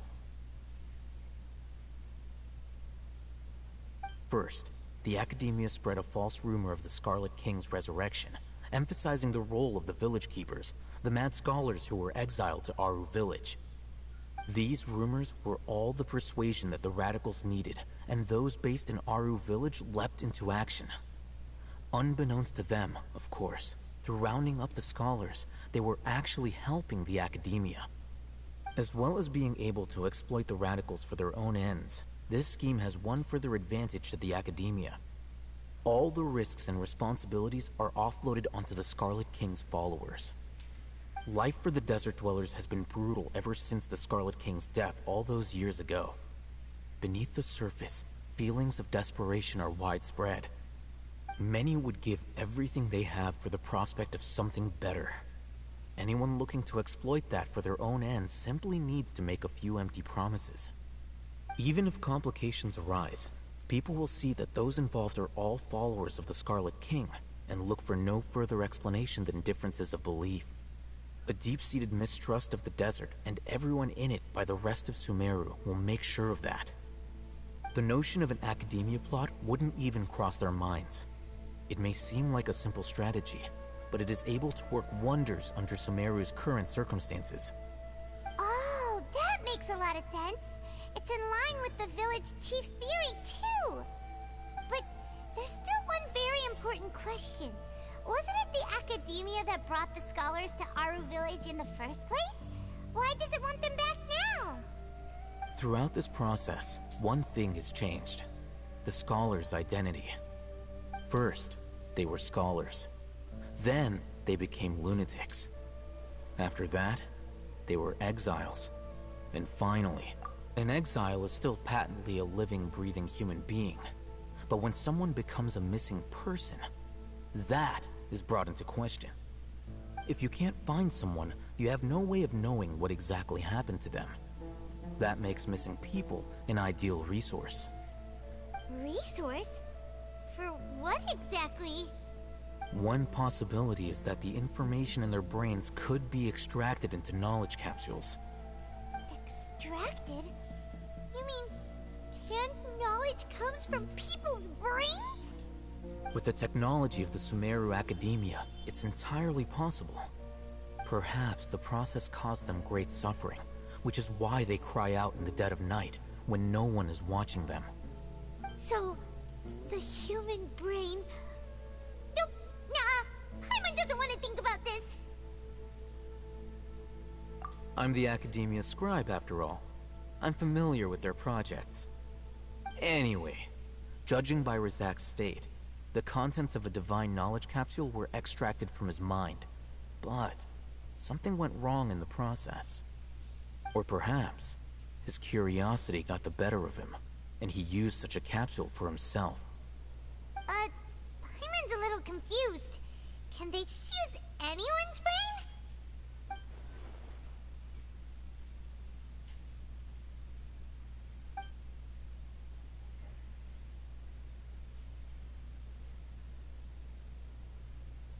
The look on your face tells me you've realized the answer. That's right. To some scholars, gaining knowledge about the gods is their entire life's pursuit. Extracting canned knowledge is just one of the extreme measures they turn to. However, I can't help but wonder, what do they seek to gain from divine knowledge? The Academia is going out of their way to look for forbidden knowledge, but what is their ultimate goal? I've spent quite some time trying to analyze the contents of the divine knowledge capsule, but to no avail. It seems like my way of thinking is too different from theirs. You mean you're not even slightly interested in getting your hands on this forbidden stuff? All scholars seek to expand the horizons of knowledge, but I'm not particularly interested in gods, so I don't share their degree of zealotry. Extracting information from people as if they were lifeless objects? If this is the direction of academic progress, then the Academia may as well shut its doors. Sounds like you're really against all this. Of course. The Academia's actions run contrary to their rules.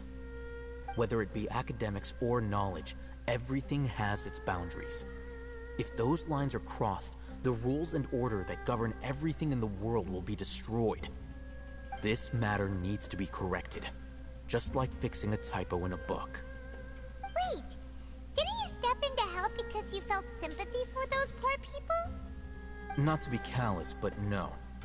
My criteria are a little more restrictive than that. There is no shortage of suffering in Sumeru, and the same can be said for the rest of Teyvat as well. What do you plan to do about that? Save every last person? Probably not. Paimon's not sure. You can say that.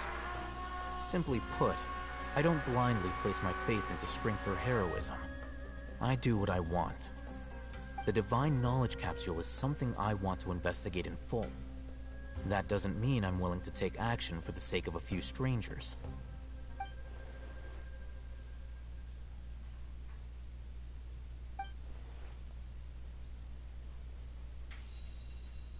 Paimon's been wanting to say this for a while.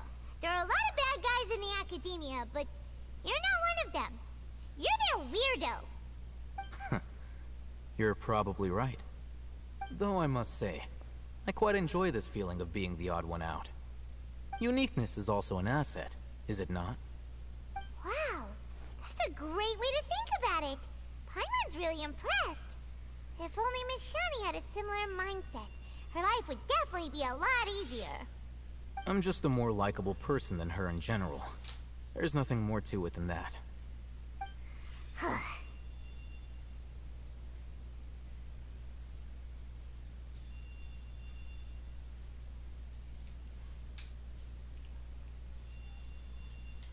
He won't last long if we leave him here. Let's take him with us.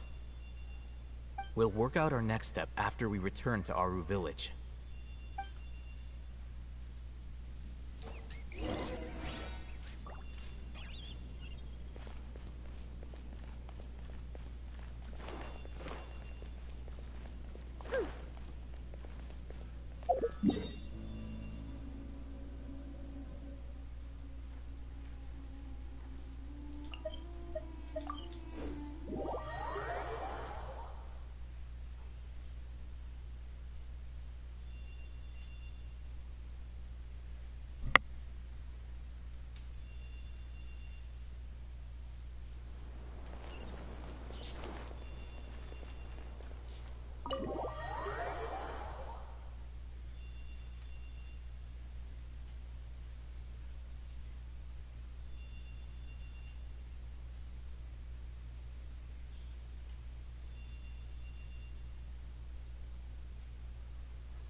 You must be tired. You should rest and take some water. What's the situation? Who's this? Unfortunately, somebody who's too young to take on the role of Isak's grandfather. Nevertheless, he's one of the people we're trying to find.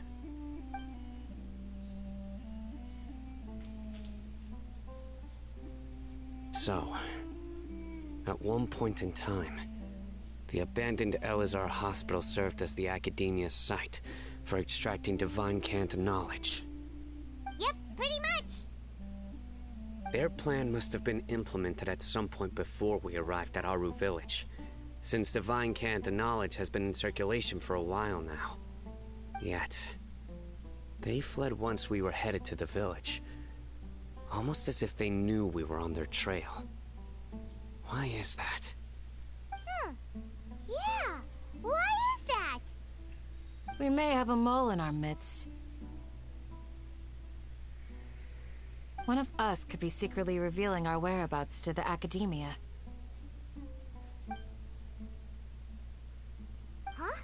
Are our friendships that shallow? Looks like none of you have realized wherein lies the issue. Sino, you're the reason why they can predict our movements. Wait, what's that supposed to mean? Choose your next words very carefully. It is simply a logical inference. I have my reasons. So what you're saying is, Sino's the mole. Interesting. And here I thought you were the most suspicious one, Alhaitham, since you were always acting alone. I know. You have a point, but I realized something as we were returning from the hospital. Sino isn't like any of us. What are you trying to say? Do you still remember who you are, General Mahamatra? As a Matra, you are no doubt privy to certain kinds of information.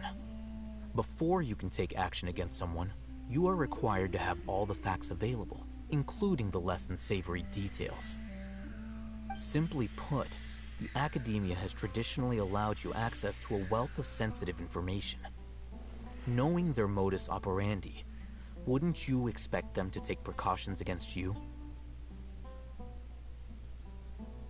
If you want to raise a vicious wolf, you need to make sure that you can avoid its bite. The Academia is monitoring me? It's not that simple.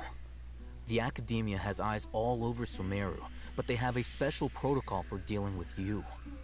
Every so often comes a Nyagarbaha Day. On this day, the Academia enters new information into the Akasha through knowledge capsules. I remember seeing the thick notebook next to the control panel once.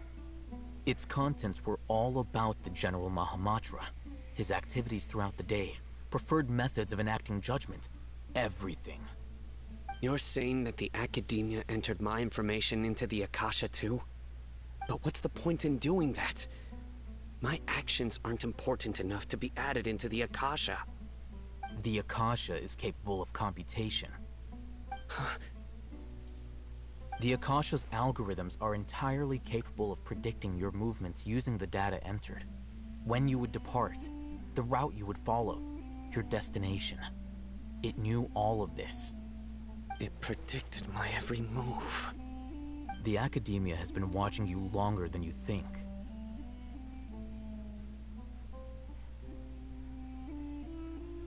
So that's how it is. Sino adheres to his principles so strongly that he's actually a thorn in their side. Tenacity of will and steadfast faith are worthless to the Academia. They need scholars who are easily pliable and mindlessly go after anything they can profit from. Sino, don't take it to heart. This just proves how much of a trustworthy ally you are. They escaped because of me. Don't blame yourself. It's not like any of us would have known. I have an idea. If they predicted my movements, then I might be able to guess where they went. Whoa, you bounced back fast. There is always an opportunity for safety after danger passes. Oh, so that's how it is! Paimon gets it now! If the Academia is trying to avoid Cyno, then the safest place would be... Yep, that's right! They'll want to proceed in the direction opposite of where I'm going.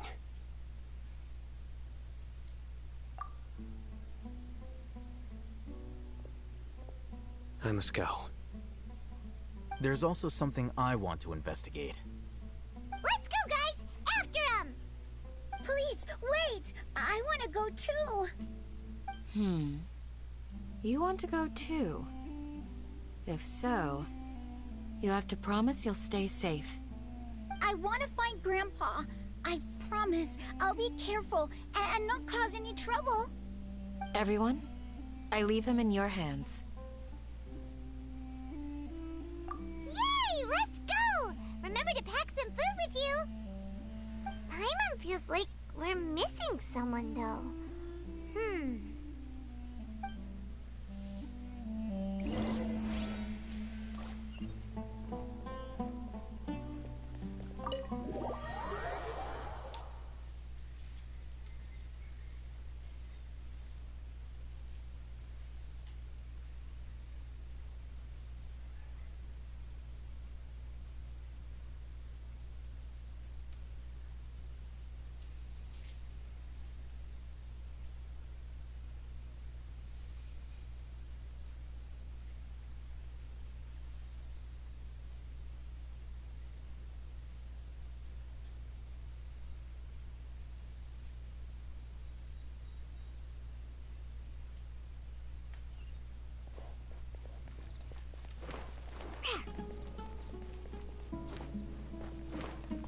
I'm here.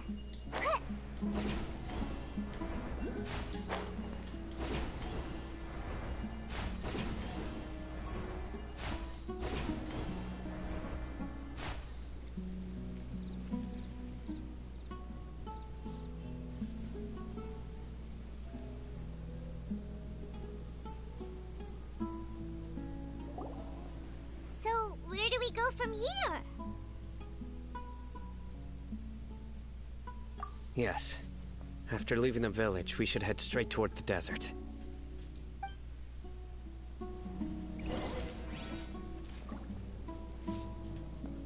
I know the desert like the back of my hand. Is that because you play here a lot? Yep. One time, Grandpa almost got lost in the desert. But I was the one who brought him back.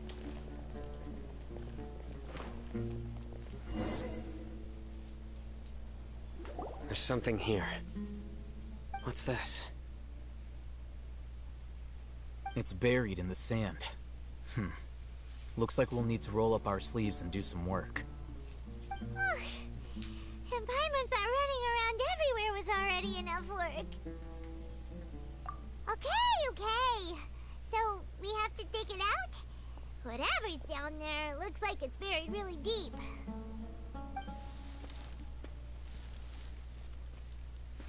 These are likely fragments of an Academia-developed device, something akin to a headset. Looks like there were more than one village keeper. They must have been escorted this way, because there are device fragments scattered around here. Let's split up and search the area. Chances are that we'll find other things nearby.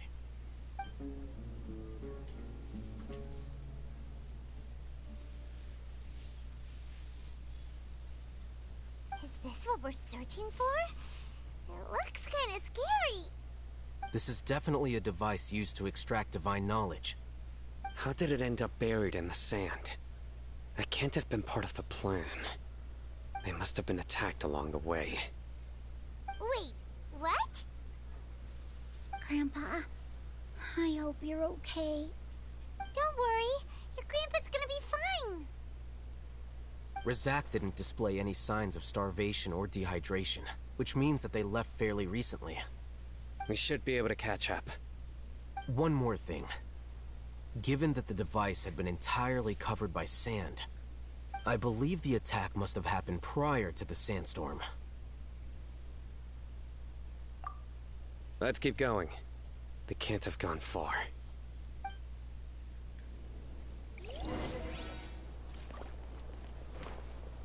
Ugh, but running on sand is so tiring. But you're flying, aren't you, Paimon? Is flying over sand tiring too? Ugh, of course it is. Huh, I'm here. Voices, over there. It sounds like an argument. Whoa, you have really good ears.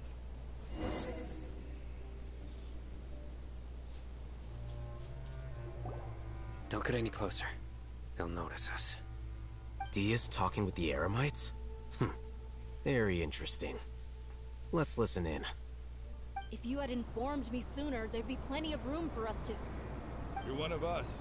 We would never lie. Scholars. You don't know as much as I do. Need me to... I knew it. That's our Dia. Dia? Why would you... Dia! Hey, what are you doing? Huh? Didn't you say you'd help me find Grandpa? Why are you on their side? Well, look who's here. Ain't that something? This complicates things. You've betrayed Aru village? So, this is the great General Mahamatra. Dear, you'd be better off as my assistant than hanging around with this motley crew. Seen for yourself, I have the means and methods, and my ideals are far more admirable than theirs. I'm not the type that's easily swayed, Raman. You of all people should know that. Wait, what's going on, Dia? Whose side are you on here? Shut it, Paimon. It doesn't matter. Whichever side you pick, nothing could deter us from the grand mission of resurrecting the Scarlet King. Once our Lord of Old returns to this land, we will have a new beginning. Face the facts, Raman. It's not gonna happen. You should understand that more than anyone. Have all your years as a merc taught you nothing about placing hopes in a ruler? I'm a desert dweller and a proud follower of the Scarlet King. Whether I live by the edge of the sword or in peaceful comfort, my soul will always carry this conviction. It's not too late yet. The village mad scholars aren't gonna bring the Scarlet King back to life. You don't understand, my dear lady. Pursuing our faith is our purpose in life. Even if the chance of success is 1 in a million, we must be willing to give everything we have. Even if it'll expose you to the academia? Even if they end up disbanding the Eremites? Your Eremites, which you've worked so hard for all these years? Yes. We've waited a long time for this day to come. The sun and the moon no longer shine here. All you see now is cracks in this desiccated land. But fate has finally dealt me a hand to play against the Academia. With these scholars in our custody, we'll stomp the Academia's forces and fight our way beyond the wall of Samiel. Ridiculous. Think about it. The Academia controls the entirety of Sumeru. Your powers are negligible in comparison. If you still don't believe me, then try asking these 2 men. They're also against the Academia, but neither of them are as arrogant as you are. They look more like pawns of the Academia to me. Why would I listen to anything the people of Greater Lord Rukkhadevada have to say? Filthy traitors. Your god abandoned all honor and betrayed the Scarlet King. We desert dwellers will never trust the likes of you. It's impossible to communicate with someone so hostile. Perhaps we should. Do you really believe that by kidnapping the scholars, you'll be able to negotiate with the Academia? These people have no value as bargaining chips, but I could be persuaded to take their place as your next hostage. These scholars were exiled from the Academia. I, on the other hand, am their current scribe, and will be a much greater asset to you. Wait, you can't be serious. So, you want to trade places with the hostages, do you? Precisely. Any wise person would gladly accept my offer.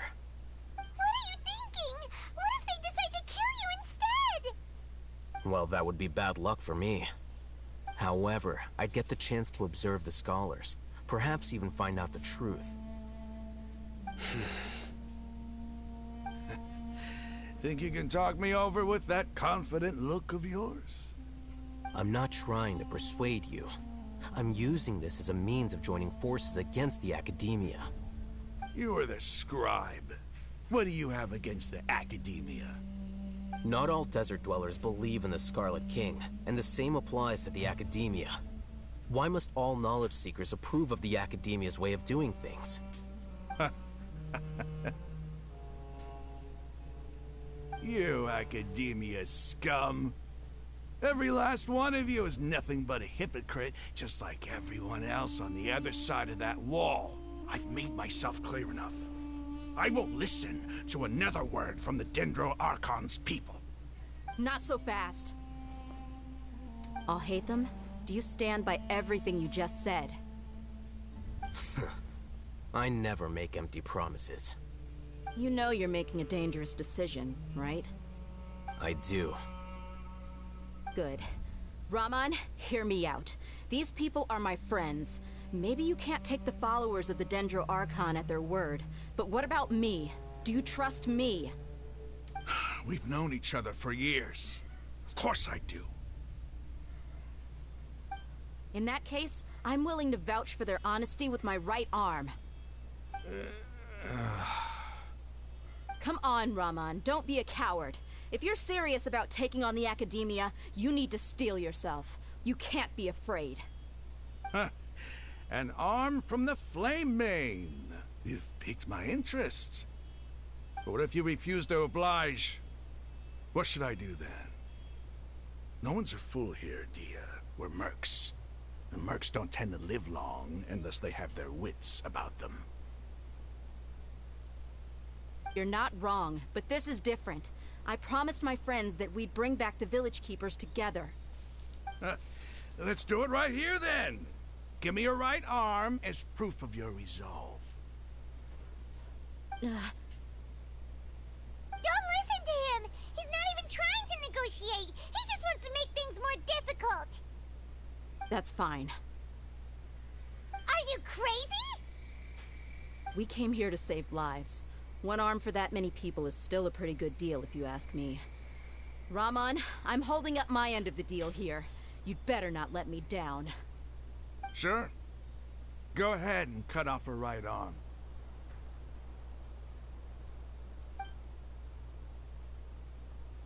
No! Dia! What are you gonna do? Think of something! You don't have to go this far. That's not for you to decide. Do it!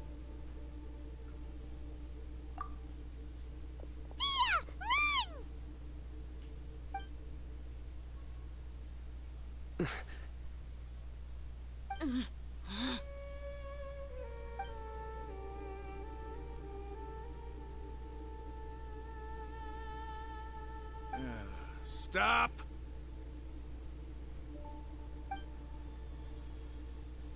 What's wrong? Can't do it? Flame Mane, you and I are both desert folk. Cutting off your arm is no different than cutting off my own fingers. Where's the sense in cutting my own kin to pieces? You've shown me that you're serious. Go on now, take your friends and leave. Meet me in the desert at noon tomorrow.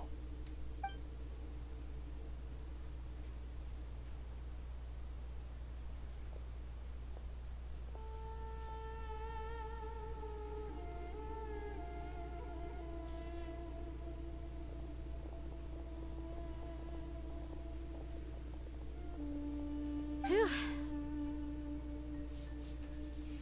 I was really counting on him not going through with it. Dia! That was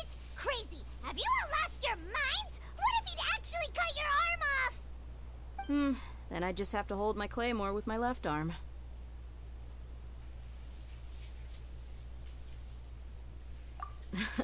Okay, I'm sorry. But sometimes when you're out on a limb, you gotta double down to seal the deal, you know? Don't ever make a promise like that again. I can deal with the likes of them. If it came down to it, you would not lose to them either. I don't doubt it, Sino. But this is about more than me and them. There's a lot more where they came from. Even if we got rid of one bunch of radicals, there are others out there. Wiping them out would do more harm than good. As you wish. I'm sorry, Dia. I should have stayed put and listened. I should have trusted you. It's okay. I promised you I'd help find your grandpa, so I'll do whatever it takes. Whatever it takes? You just might be scholar material. Huh? Are you serious? The Eremites once said that I was a lunatic. Perhaps a little madness is essential to be successful in research. Why does it feel like he's using his praise for me as an excuse to brag about himself?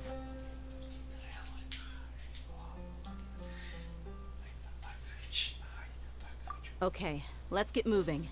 We should head back to the village and rest up. Today was just a trial run. Noon tomorrow is gonna be the hard part.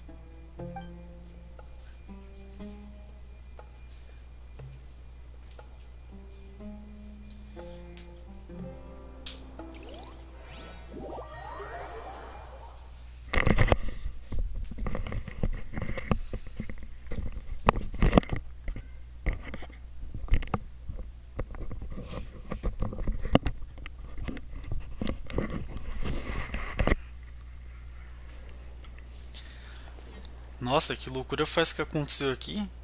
A Derra quase que perde o braço de graça assim.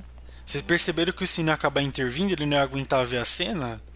E mais engraçado é o Rei tá querendo chamar a Derra pra participar da academia. O Rei tá querendo trair a Dori com a Derra, confia, pô. O Rei tá atacante demais, mano. Cê é louco. O homem é bravo. Mas vamos lá. Quer adiantar a hora disso aqui? Vou pegar minha conquistinha secreta aqui direto. Pronto. Tá, pera, pra adiantar pra que hora? 6 da manhã? Nossa, que cedo. Tá pra 6 da manhã. Cadê? Aqui, ó, 6h10. Eu acho que aqui deve ser a parte final, que já passou, já deve estar batendo quase 2 horas de vídeo, de live, né? Então, essa aqui deve ser a parte final. Vamos ser na entrada da vila, ok, vamos lá. Colocar Dioninho e bora.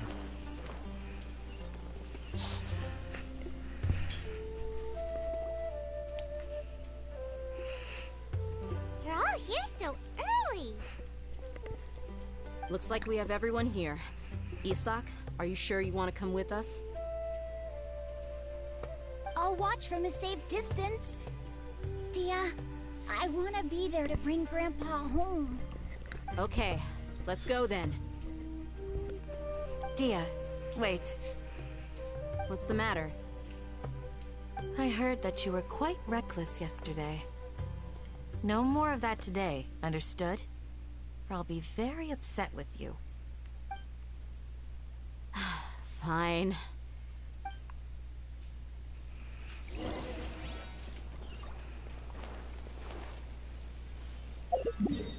Vá para o local combinado. Ok, vamos. Ah, o carinha aqui, ó. Que eu tinha falado no início do vídeo. Que eu acho que é através dele aqui que a gente consegue liberar o. Se não é esse, é o outro ali do lado, né? Essa parte aqui do domínio. Mas depois eu faço essa missão dele aqui. Deixa eu até marcar. Ah, ele tá bem perto do ponto teleporte. Tem uma menina ali também com missão. Mas bora. Bora lá continuar a história principal. Nossa, ainda bem que eu teleportei. Ainda bem que eu abri os pontos de teleporte pra adiantar isso aqui, que senão eu tava lascado pra fazer isso aqui agora. De manhã eu tava farmando com o meu amigo ali pra abrir os pontinhos de teleporte. Mas eu não tenho tempo pra ficar farmando muito não, é muito difícil. Eu só consegui fazer isso que o meu amigo pegou porque hoje eu tava com um tempo mais livre de manhã. Mas geralmente eu não tenho tempo pra ficar farmando com as pessoas no caso lá. Porque eu sou super ocupado.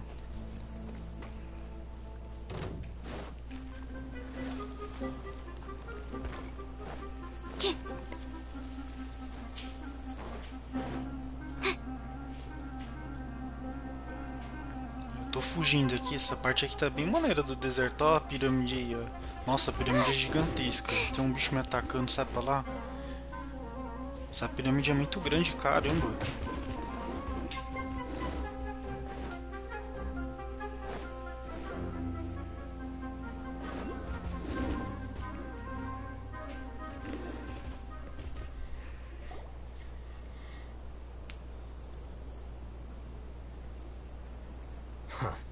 They got here before us. Uh-oh. Is it because Paimon overslept by 5 minutes and held everyone up? Is everything ready? Absolutely. Although, you brought fewer people than I imagined. Bring him over.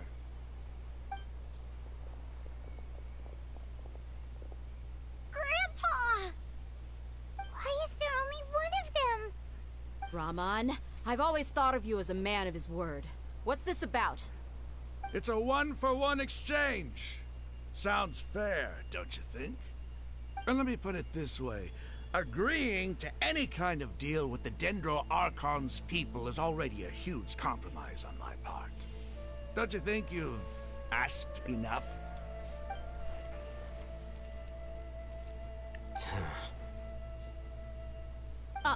You stay right there!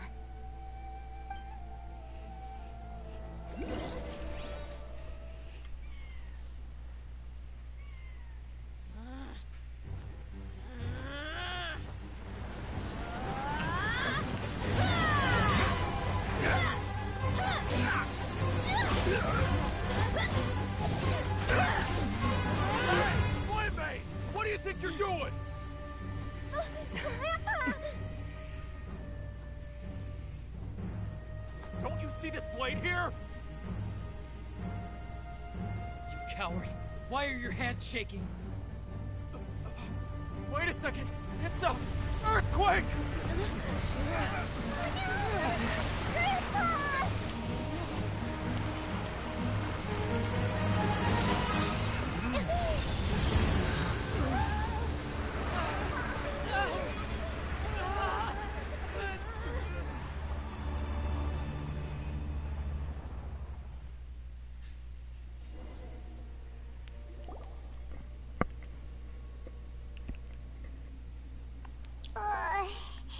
Paimon's dizzy.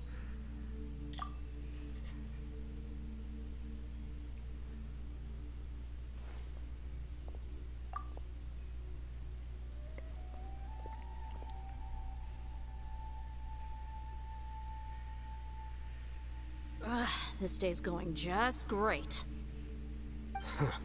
What a nuisance. The sand dune collapsed. I saw an energy field. The village keeper protected us.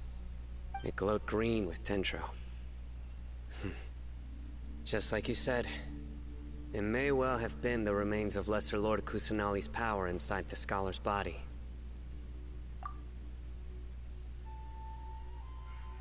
The Dendro Archon. The present one. Grandpa? Grandpa? Oh no. He's getting confused again. Hey, look around you. Did there used to be a temple here?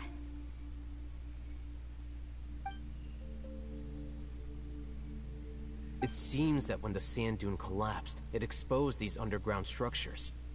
The symbols on the gate belong to the Scarlet King's civilization. This structure must be ancient. Over time, the sandstorms completely buried it and left it in the state we see now. It could have been an underground palace in the distant past. Oh, a miracle. Praise the Scarlet King! What's he doing here? And his men too? They must have fallen down here with us. Pretty lucky if you ask me. Most of them seem in really bad shape. Except for him. He got off lightly. Mind your head. No, this isn't the time for conflict. Our exalted lord has shown us the way to his sacred palace. He's not actually gonna go in there, is he? As it happens, I want to take a look inside too. What are you doing? Don't you think it's curious? 1 minute, Lesser Lord Kusanali's power protects us from harm, and the next, remnants of the Scarlet King's civilization appear. 2 major deities are vying to showcase their power to us. It would be a shame not to witness them both. Paimon thought you weren't interested in gods. Indeed. In my view, gods are just a higher form of living being, or creature, you could say. New discoveries are always worth investigating. Whether they have anything to do with gods is neither here nor there. Raman, what are you gonna do about your men? I'll just let them lay here. The Scarlet King will take care of his people. Right now, I'm going inside.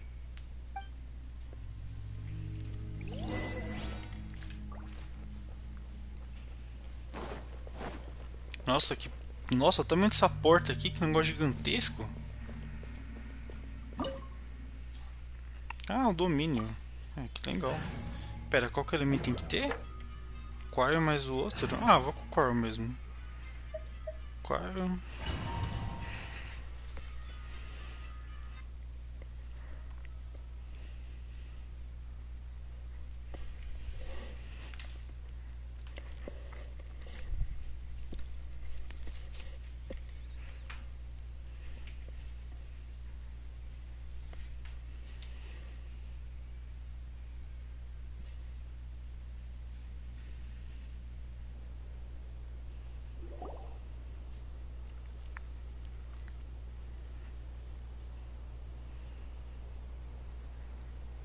It's full of life here. This defies comprehension. It looked completely desolate from the outside. Yet, it flows with energy inside. Yeah, and there's so many plants.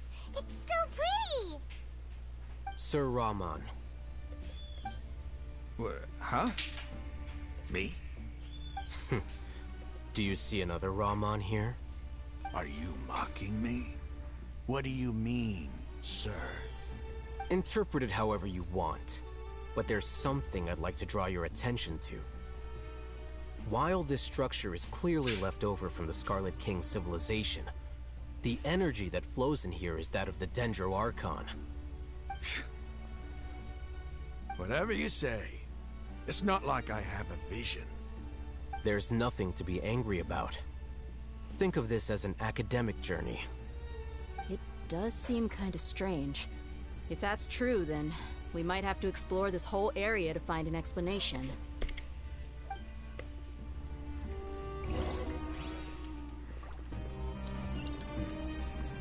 Se liga nesse furo de roteiro. Como é que ele tá lutando com alguém que tem superpoder e tem visão elemental?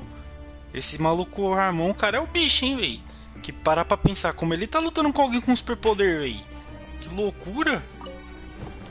Tá, tem que girar e acertar o correto. Beleza, eu vou girar mais um ali. Não, tem que investigar.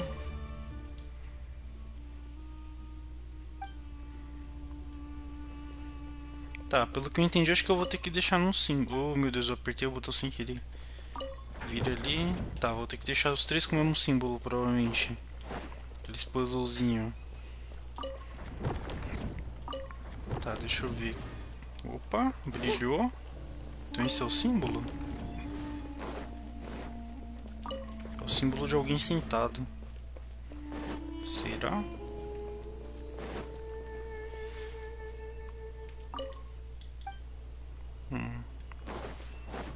Era pra abrir a porta? Que estranho. Deixa eu girar pro outro lado, vai. Vamos lá, girar de novo. Tá, eu vou deixar todo mundo do mesmo lado. Tá, vou deixar... Nossa, esse aqui girou com o outro junto, eu não sabia. Tá girando junto? Não, esse aqui gira individualmente.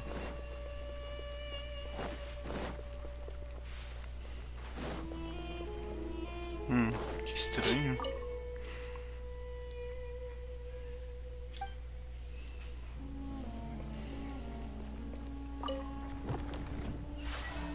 Nossa, que ativou.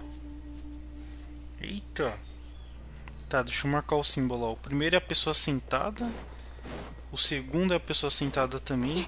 E o terceiro é a pessoa sentada de novo. Ué, eu não já tinha feito isso? Isso eu não entendi. Ativar elevador. Nossa, pra baixo.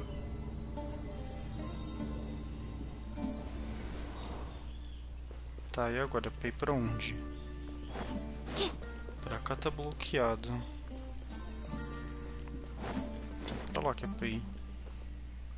Tem coisa aqui no chão. Ah! Isso que eu não tava esperando enfrentar esses bichinhos. No, my sword. Rain outlines your fate. Spirit blade, attack! One with my blade. Vamos lá. Baixando.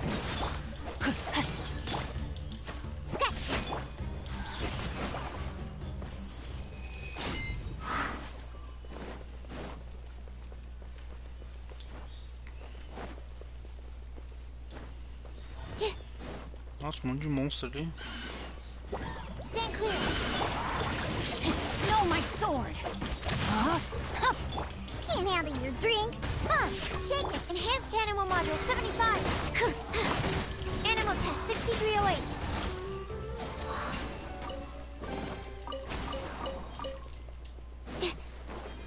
Pra cá não tem mais nada. Só confirmar, né? Tá. É o mesmo caminho. Entendi, vamos lá. Tá aqui na esquerda já. Cadê você, caminho? Tem uma luz ali. Luz é essa? Tem.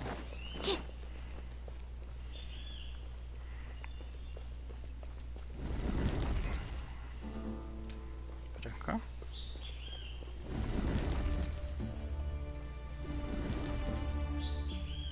Opa, bom. Oh.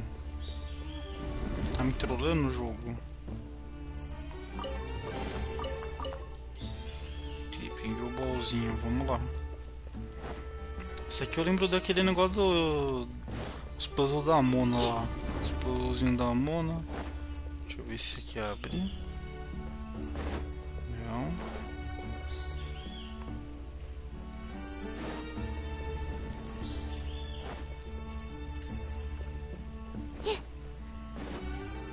Eu vi algum baú dele. Vi algum dele se mexendo, mas não sei qual que era. Ah, era esse aqui, tá. Aqui, pra cá. Daqui pra lá. Tá. Achei uma porta de ressurreição. Rain cutter. No, my sword. A touch of frost. Submit for judgment. Stand clear. Eu acho que tem que ativar de novo, naturalmente. Ué? Agora tem que subir. Só que era o mesmo que eu tava.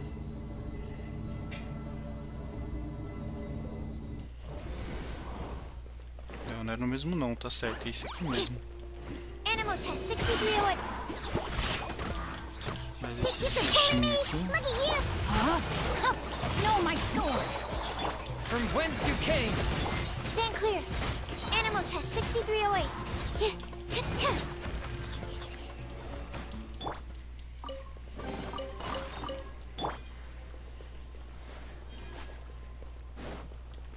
Ok, coletado. Pra cá que é pra vir.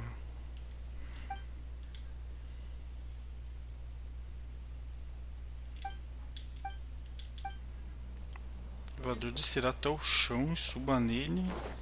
Cadê o elevador?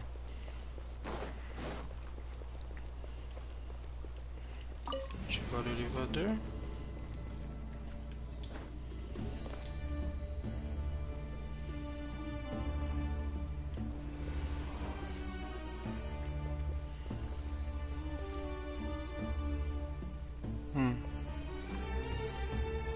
Acho que eu tinha que ativar pra fazer ele subir. Ah, entendi o que é pra fazer. Calma aí. Cadê? Tem que subir nele normal. Ó, ativa pra ele subir.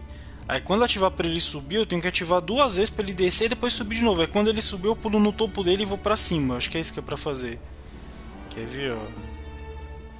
Ó, aperta aqui, ó. Ativar o elevador. Agora é só ativar de novo. Ativa o elevador. Ui, pula lá. Ó, era isso mesmo. Ah, é mais monstro de novo. Absorption test. Swirl. Mark. Body in. Hump. Animal test 6308. Stand clear. One with my blade. Spirit blade. Attack! Can't handle your drink. Rain outlines your fate.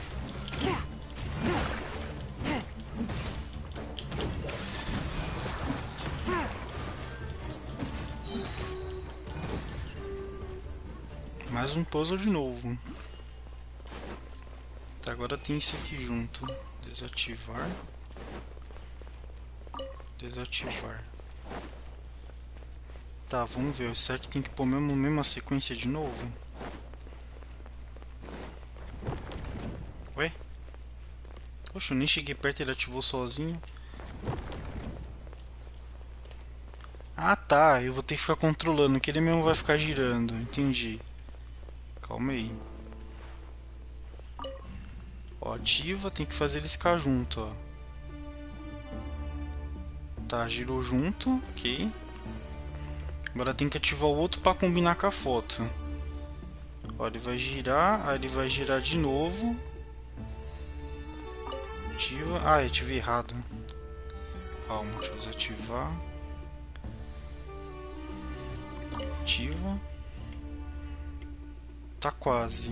Desativa. Espera ele rodar. Agora ativa. Girou. Agora é só esperar os três girar junto ao mesmo tempo, ó. Lá, girou. Certinho. Já chama o elevador. Tá, esse elevador dá pra ir pra cima? Não, esse aqui é só pra baixo. Vamos nessa.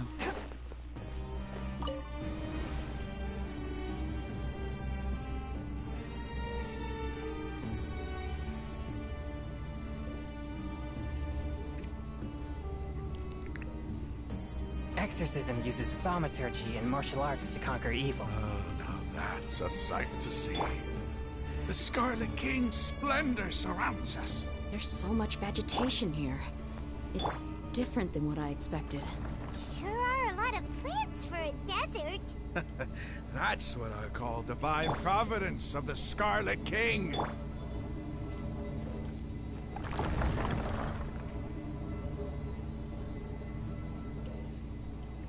Eita, chama um portal.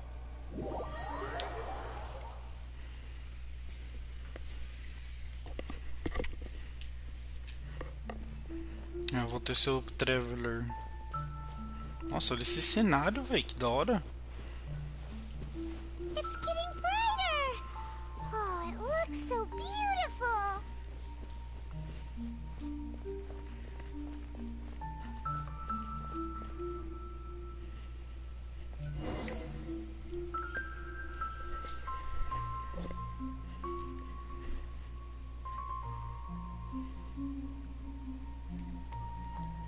Wait. What's that?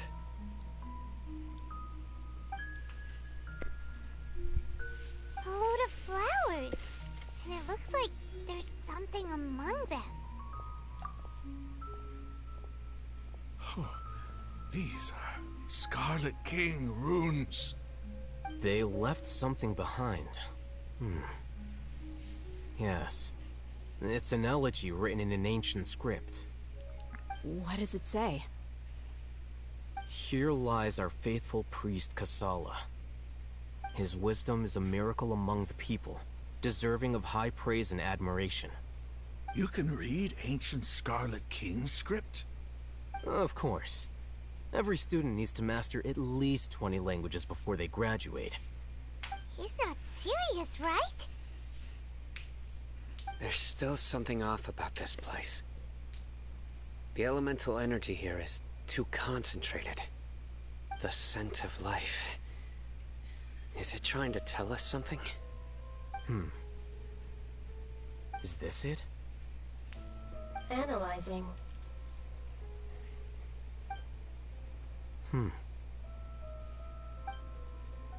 There seems to be a hidden message among these skeletal remains. Excellent. There's a device from the Scarlet King's civilization in this gravesite. I'll transmit the information over and project it for everyone to see. Isn't sharing knowledge against the Academia's rules? Yes. However, under the circumstances, I'd prefer you to see this for yourself. You'll understand after watching it.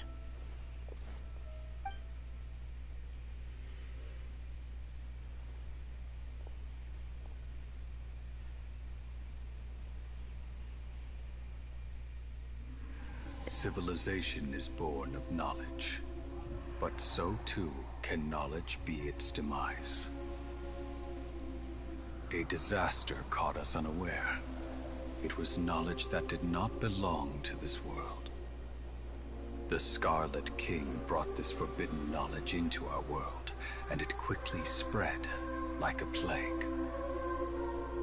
People's minds were filled with crazed whispers. Dark gray scales spread across their bodies. Even the land was stripped of its vigor. Only a desperate, deathly silence remained. Were it not for greater Lord Rukkhadevata from the forests, the damage would have been irreversible.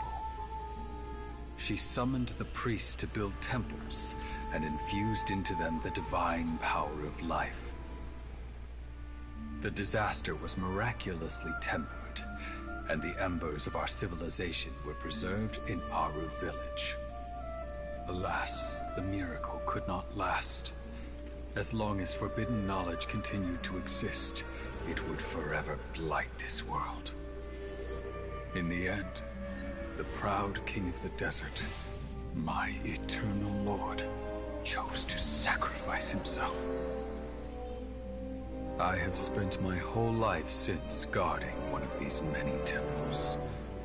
But now, my duty is coming to an end.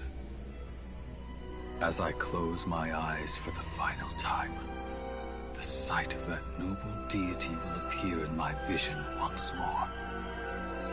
In helping the Scarlet King to eradicate forbidden knowledge, she exhausted her strength, and her form became that of a small child. How strange. Now that I think of her, I no longer have any fear of death, for I sense that the spirit of life will abide with me during my eternal sleep. Children of the desert, cling no longer to past grievances, but hold tight to the memory of this act of benevolence. What was that? The priest's memories. No, impossible. Greater Lord Rukkhadevata. So the former Dendro Archon and the Scarlet King were never enemies at all. But this doesn't make any sense. The Dendro Archon's followers, they're clearly... Was that the former Dendro Archon? He became so tiny in the end.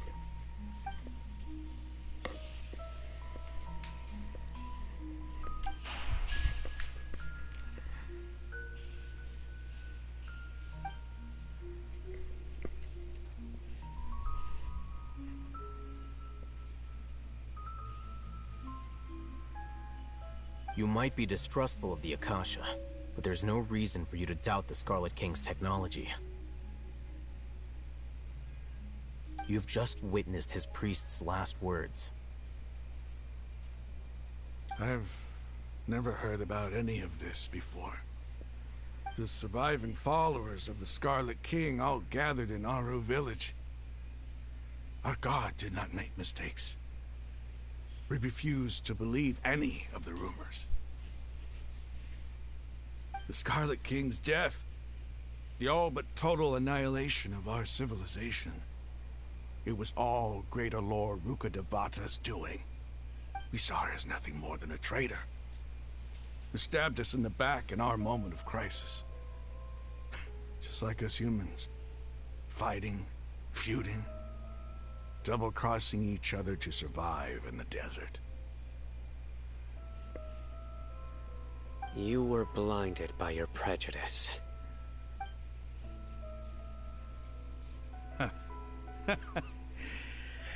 If I hadn't seen this for myself, if I hadn't witnessed his last words with my own eyes, ears, and heart,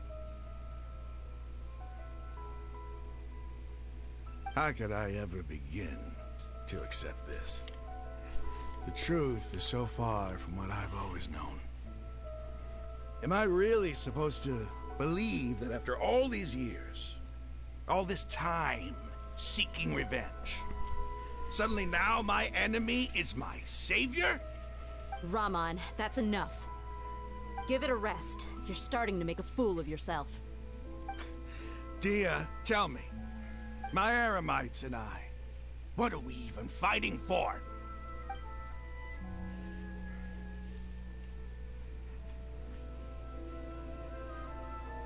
Hey, how you doing? I'll live. Thanks. I should probably go. Can't just stay here forever. What's your next move gonna be? Oh, I know what you're going to ask. I feel deeply ashamed of everything I've done. You'll get everything you're asking for. But please, give me some time.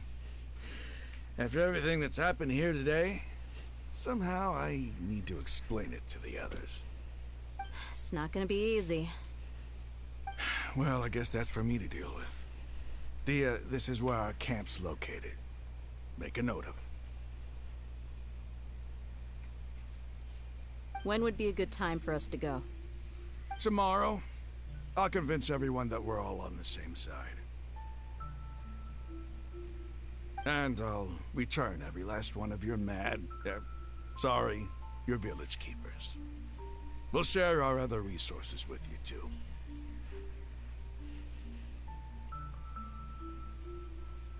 You seem to finally understand that our true enemy is the sages. Yes. The gods never gave up on anyone.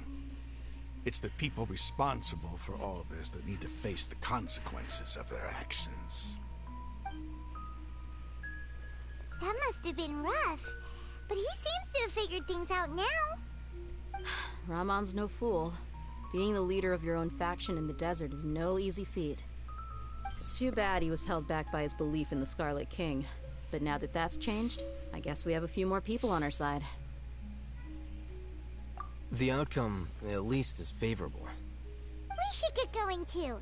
Let's head back, have a proper meal, and a nice, long sleep. We'll need all our energy tomorrow.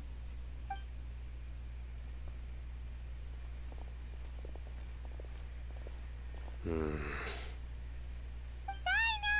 leaving! Stop yelling.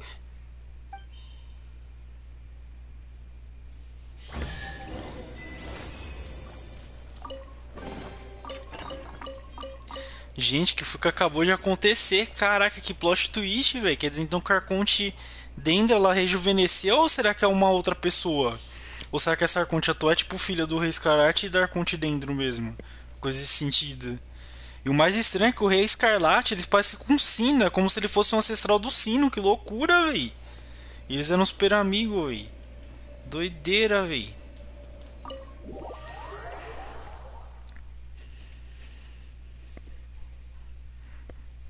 A Arconte Dendro antiga era super bonitona. Caraca, velho. Ela parece uma elfa de uma série que eu tinha visto, acho que na Netflix.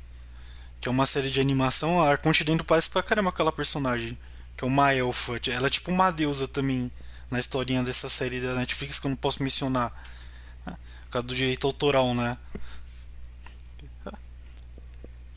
Mas bem maneiro, pô. Eu só suspeitava que a Arconte Dendro e o Rei Escarlate tinham alguma relação no caso. Mas não sei se eu acho que deveria ser relação de amizade mesmo. Não realmente ser relação amorosa mesmo. Que amorosa eu acho que é muito difícil, né? Principalmente porque o Rei Escarlate aparentemente é tipo alguém que nem um sino. É tipo ancestral do sino, sei lá. Eles teriam pra caramba eles parecer com sino.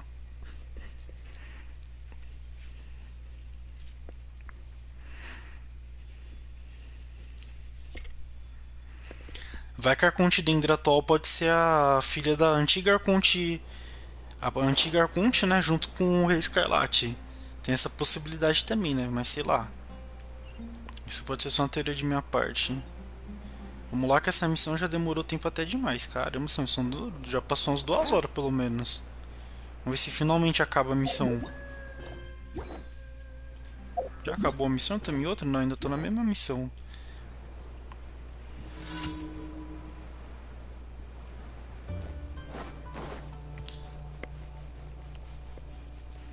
Mas foi legal esse teaserzinho aí da historinha.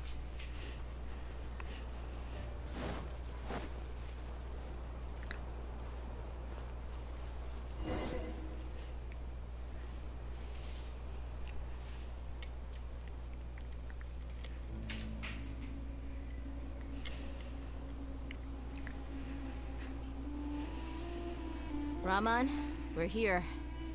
Everything's been arranged. Someone will bring the village keepers back to Aru village shortly. I guess all I can say now is thanks for agreeing to help. Don't mention it. I think we can both agree you went to hell and back for it. But we share a common cause now. From here on out, we're allies. Where are the perpetrators? I'll bring you to them. Follow me.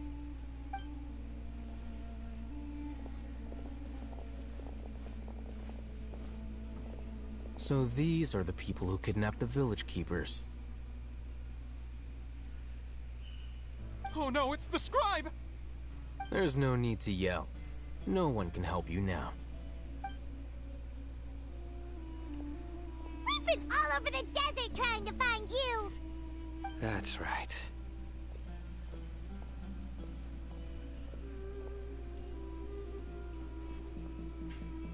General Mahamatra? No, no. Make it quick, please. Swift and painless. Whoa. The moment they set eyes on Sino, they turned pale like they've seen a ghost. You should have known that I would be coming for you. Wait, we were just following orders. You know what I'm talking about, right? There's no way we could have done all this by ourselves. No, not Sino. He's gonna tear us limb from limb. I could do worse. Please have mercy. Start talking. Otherwise, I'll have to resort to other methods. So, your superiors have kept you quite busy recently. Why? What are they trying to accomplish? They wanted to extract canned knowledge. Don't play dumb. You know what I'm really asking. They extract divine canned knowledge. Then what? I really don't know how to explain it. Well, you better start talking or you'll be sorry. You don't want to make things any more difficult for yourself, do ya? Be my guest.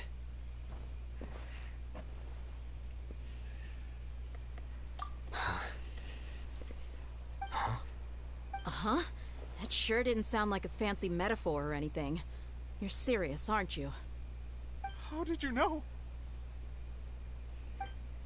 There's no use hiding it now. Yes, you're right. The Academia is working on an important and potentially world-changing project. They are creating a new god. A god that will belong to them and to the people of Sumeru. It may seem as if Sumeru's academics are thriving, but ever since the death of Greater Lord Rukkhadevata, scholarly breakthroughs have been few and far between. The withering of Irminsul has been getting worse recently. The sages have tried everything they could think of, but nothing's worked. I'm always hearing them say things like, if only Greater Lord Rukkhadevata was still with us. Continue. And then, someone from the Fatui showed up. They called him the Doctor. He brought a gnosis and said he wanted to borrow the Academia's research facilities. The Doctor was previously expelled from the Academia. At first, the sages looked down at him in disdain. But when he said those words, everyone's expression changed. He asked them, do you wish to create a god? This is what the arrogant ignorance at the extreme end of academia looks like. First, The Academia spent a long time constructing a divine vessel, which was based on an exquisite humanoid puppet. After that, they harvested dreams via the Zeb-Zerus Festival Samsara, maximizing the Akasha's output. With the Doctor's help, and the Akasha now functioning at maximum efficiency, they were able to use it to extract the power from the Gnosis and convert it into a divine core. Next, they decided that their new god needed to possess divine wisdom. For that to happen, they needed a huge quantity of divine canned knowledge. It adds up. But how do you determine whether the knowledge extracted is of divine origin? Call it an educated guess? The Academia has been trying to figure out the exact source of the scholar's madness for centuries, but to no avail. Nobody can explain the cause of this phenomenon. Surely you can see what that implies, Scribe Al-Haytham. If it's knowledge no mortal can comprehend, then it must be something only gods are able to decipher. In other words, it's the source of the God of Wisdom's omniscience and omnipotence.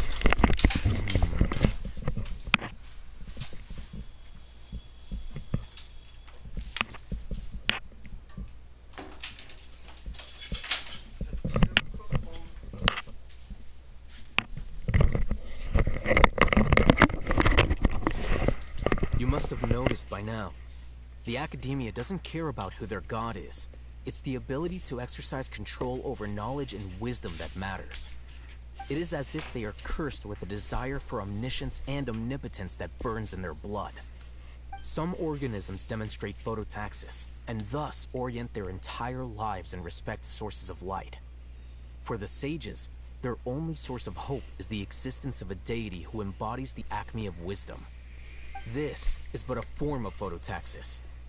For many scholars, the absence of a god of wisdom means stumbling in the darkness for the duration of their lives. Then what does Lesser Lord Kusanali mean to you? Is she not a true god present in this world? If you already have a new god, why try to create another one? From the beginning, the Academia has never treated her as a god. When the Academia first discovered Lesser Lord Kusanali, the newborn god of wisdom, the sages hoped that she would be as wise as Greater Lord Rukkhadevata. But upon evaluation, they found that at the time she possessed no more intelligence than any ordinary human child. The sages never had a ruder awakening. This forced them to accept that Greater Lord Rukkhadevata had indeed passed away. Not to mention that Lesser Lord Kusanali's gnosis had been used to power the Akasha this entire time. By herself, she has neither an Archon's raw power, nor the spectacular insight expected of a god of wisdom. Slowly but surely, people began to forget about her existence. So, this is the path the sages have chosen.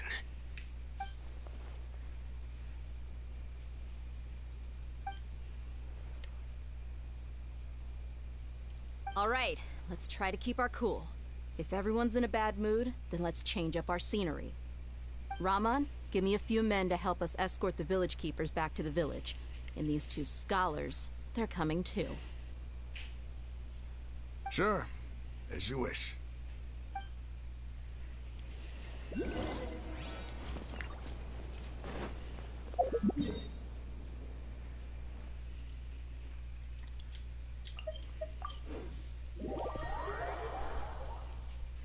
Nossa, quanta informação que acabou de receber aqui. Então, por culpa do doutor e todo esse enrolo aconteceu praticamente, né?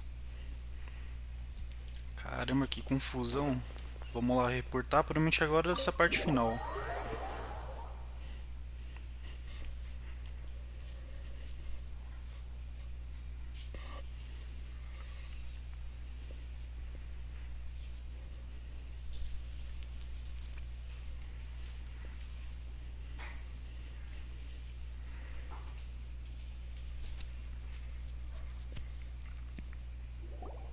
The village keepers you found have all been returned to their homes, and each one has a dedicated caregiver to look after them.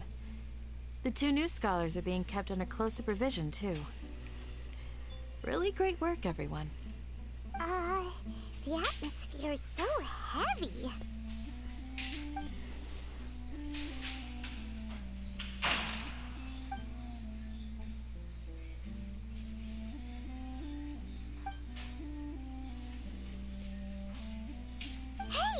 Say something! Stop spacing out!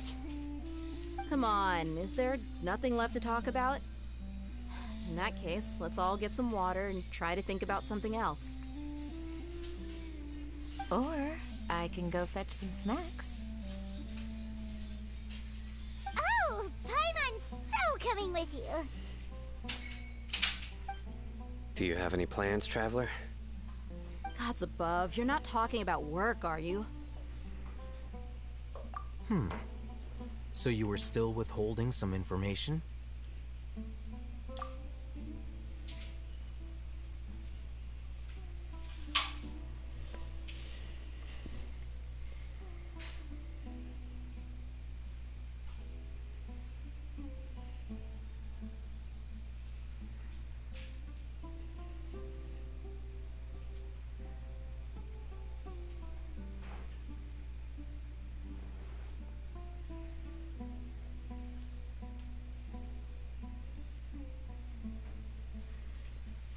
Even though we lived through all of this firsthand, it still feels super surreal to hear you talk about it again. What a whirlwind of a story. Felt like I was holding my breath the whole time. It seems like there will be more issues to face in the days ahead than I'd anticipated. Still, now's a good time to make our next move. Now that Ramon's joined us, we'll be an even stronger team. It's time to make a plan. Indeed. These events are a flagrant transgression of the rules in every sense. We cannot allow it to continue. So, everyone, are we on the same page? Crush the sages and rescue our god. That is our ultimate goal. Well, let's brainstorm a little more about what other resources we can draw on. The next time we gather here, we must have a solid plan. Yep, it'll work out for sure.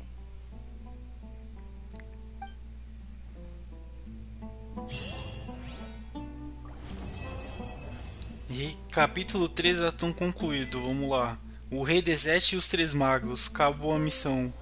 Provavelmente daqui vai ter a continuação de próxima missão do Arconte de história, né? Toda essa situação aconteceu para finalmente os eremitas se juntar com a gente para finalmente derrotar os próprios sábios da academia. E o que tem quem tá manipulando eles provavelmente é o Dottore, né? Vai ser a treta da gente contra o Dottore ou provavelmente contra os Caramushi. Tudo isso aconteceu só para poder criar o Arconte, no caso, né? O próprio Arconte deles, o novo deus deles, que é o Escaramujo, como a gente já deve saber, né? Por causa do teaser lá. Mas essa missão foi bem legal, pessoal, de estar fazendo. Eu só vou sair daqui da casa deles aqui, mostrar a equipe e finalizar o vídeo. Aí logo mais eu já vou estar trazendo um guia da Cadence e um guia do sino também. Já aproveitar. Já vou estar trazendo na sequência. Acho que amanhã mesmo eu já trago o guia primeiramente da Cadence e depois na sequência do sino. Que o do sino vai dar um pouco mais de trabalho para fazer, porque como ele é um personagem rank 5, né? Tem um monte de coisa que vai, da arma dele também, todo o resto. Eu vou estar trazendo primeiro da própria Cadence e na sequência do sino. O guia da Shinobu eu vou estar deixando aí embaixo também, que eu já tinha feito anteriormente. Tá deixando aí embaixo também no comentário, primeiro comentário fixado, o guiazinho da Shinobu. Agora vamos só mostrar a equipe aqui e finalizar o vídeo. Eu espero que vocês tenham gostado, pessoal. Não deixe de se inscrever, curtir, compartilhar e ativar o sininho para dar aquela moral pra gente, aquela força, né? E é isso aí. Eu vou ficando nessa por aqui. Valeu, pessoal. E falou. Tchau, tchau. Valeu.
Absorption test.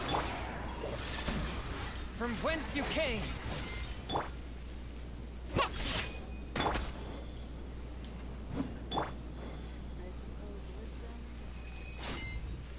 Stand clear.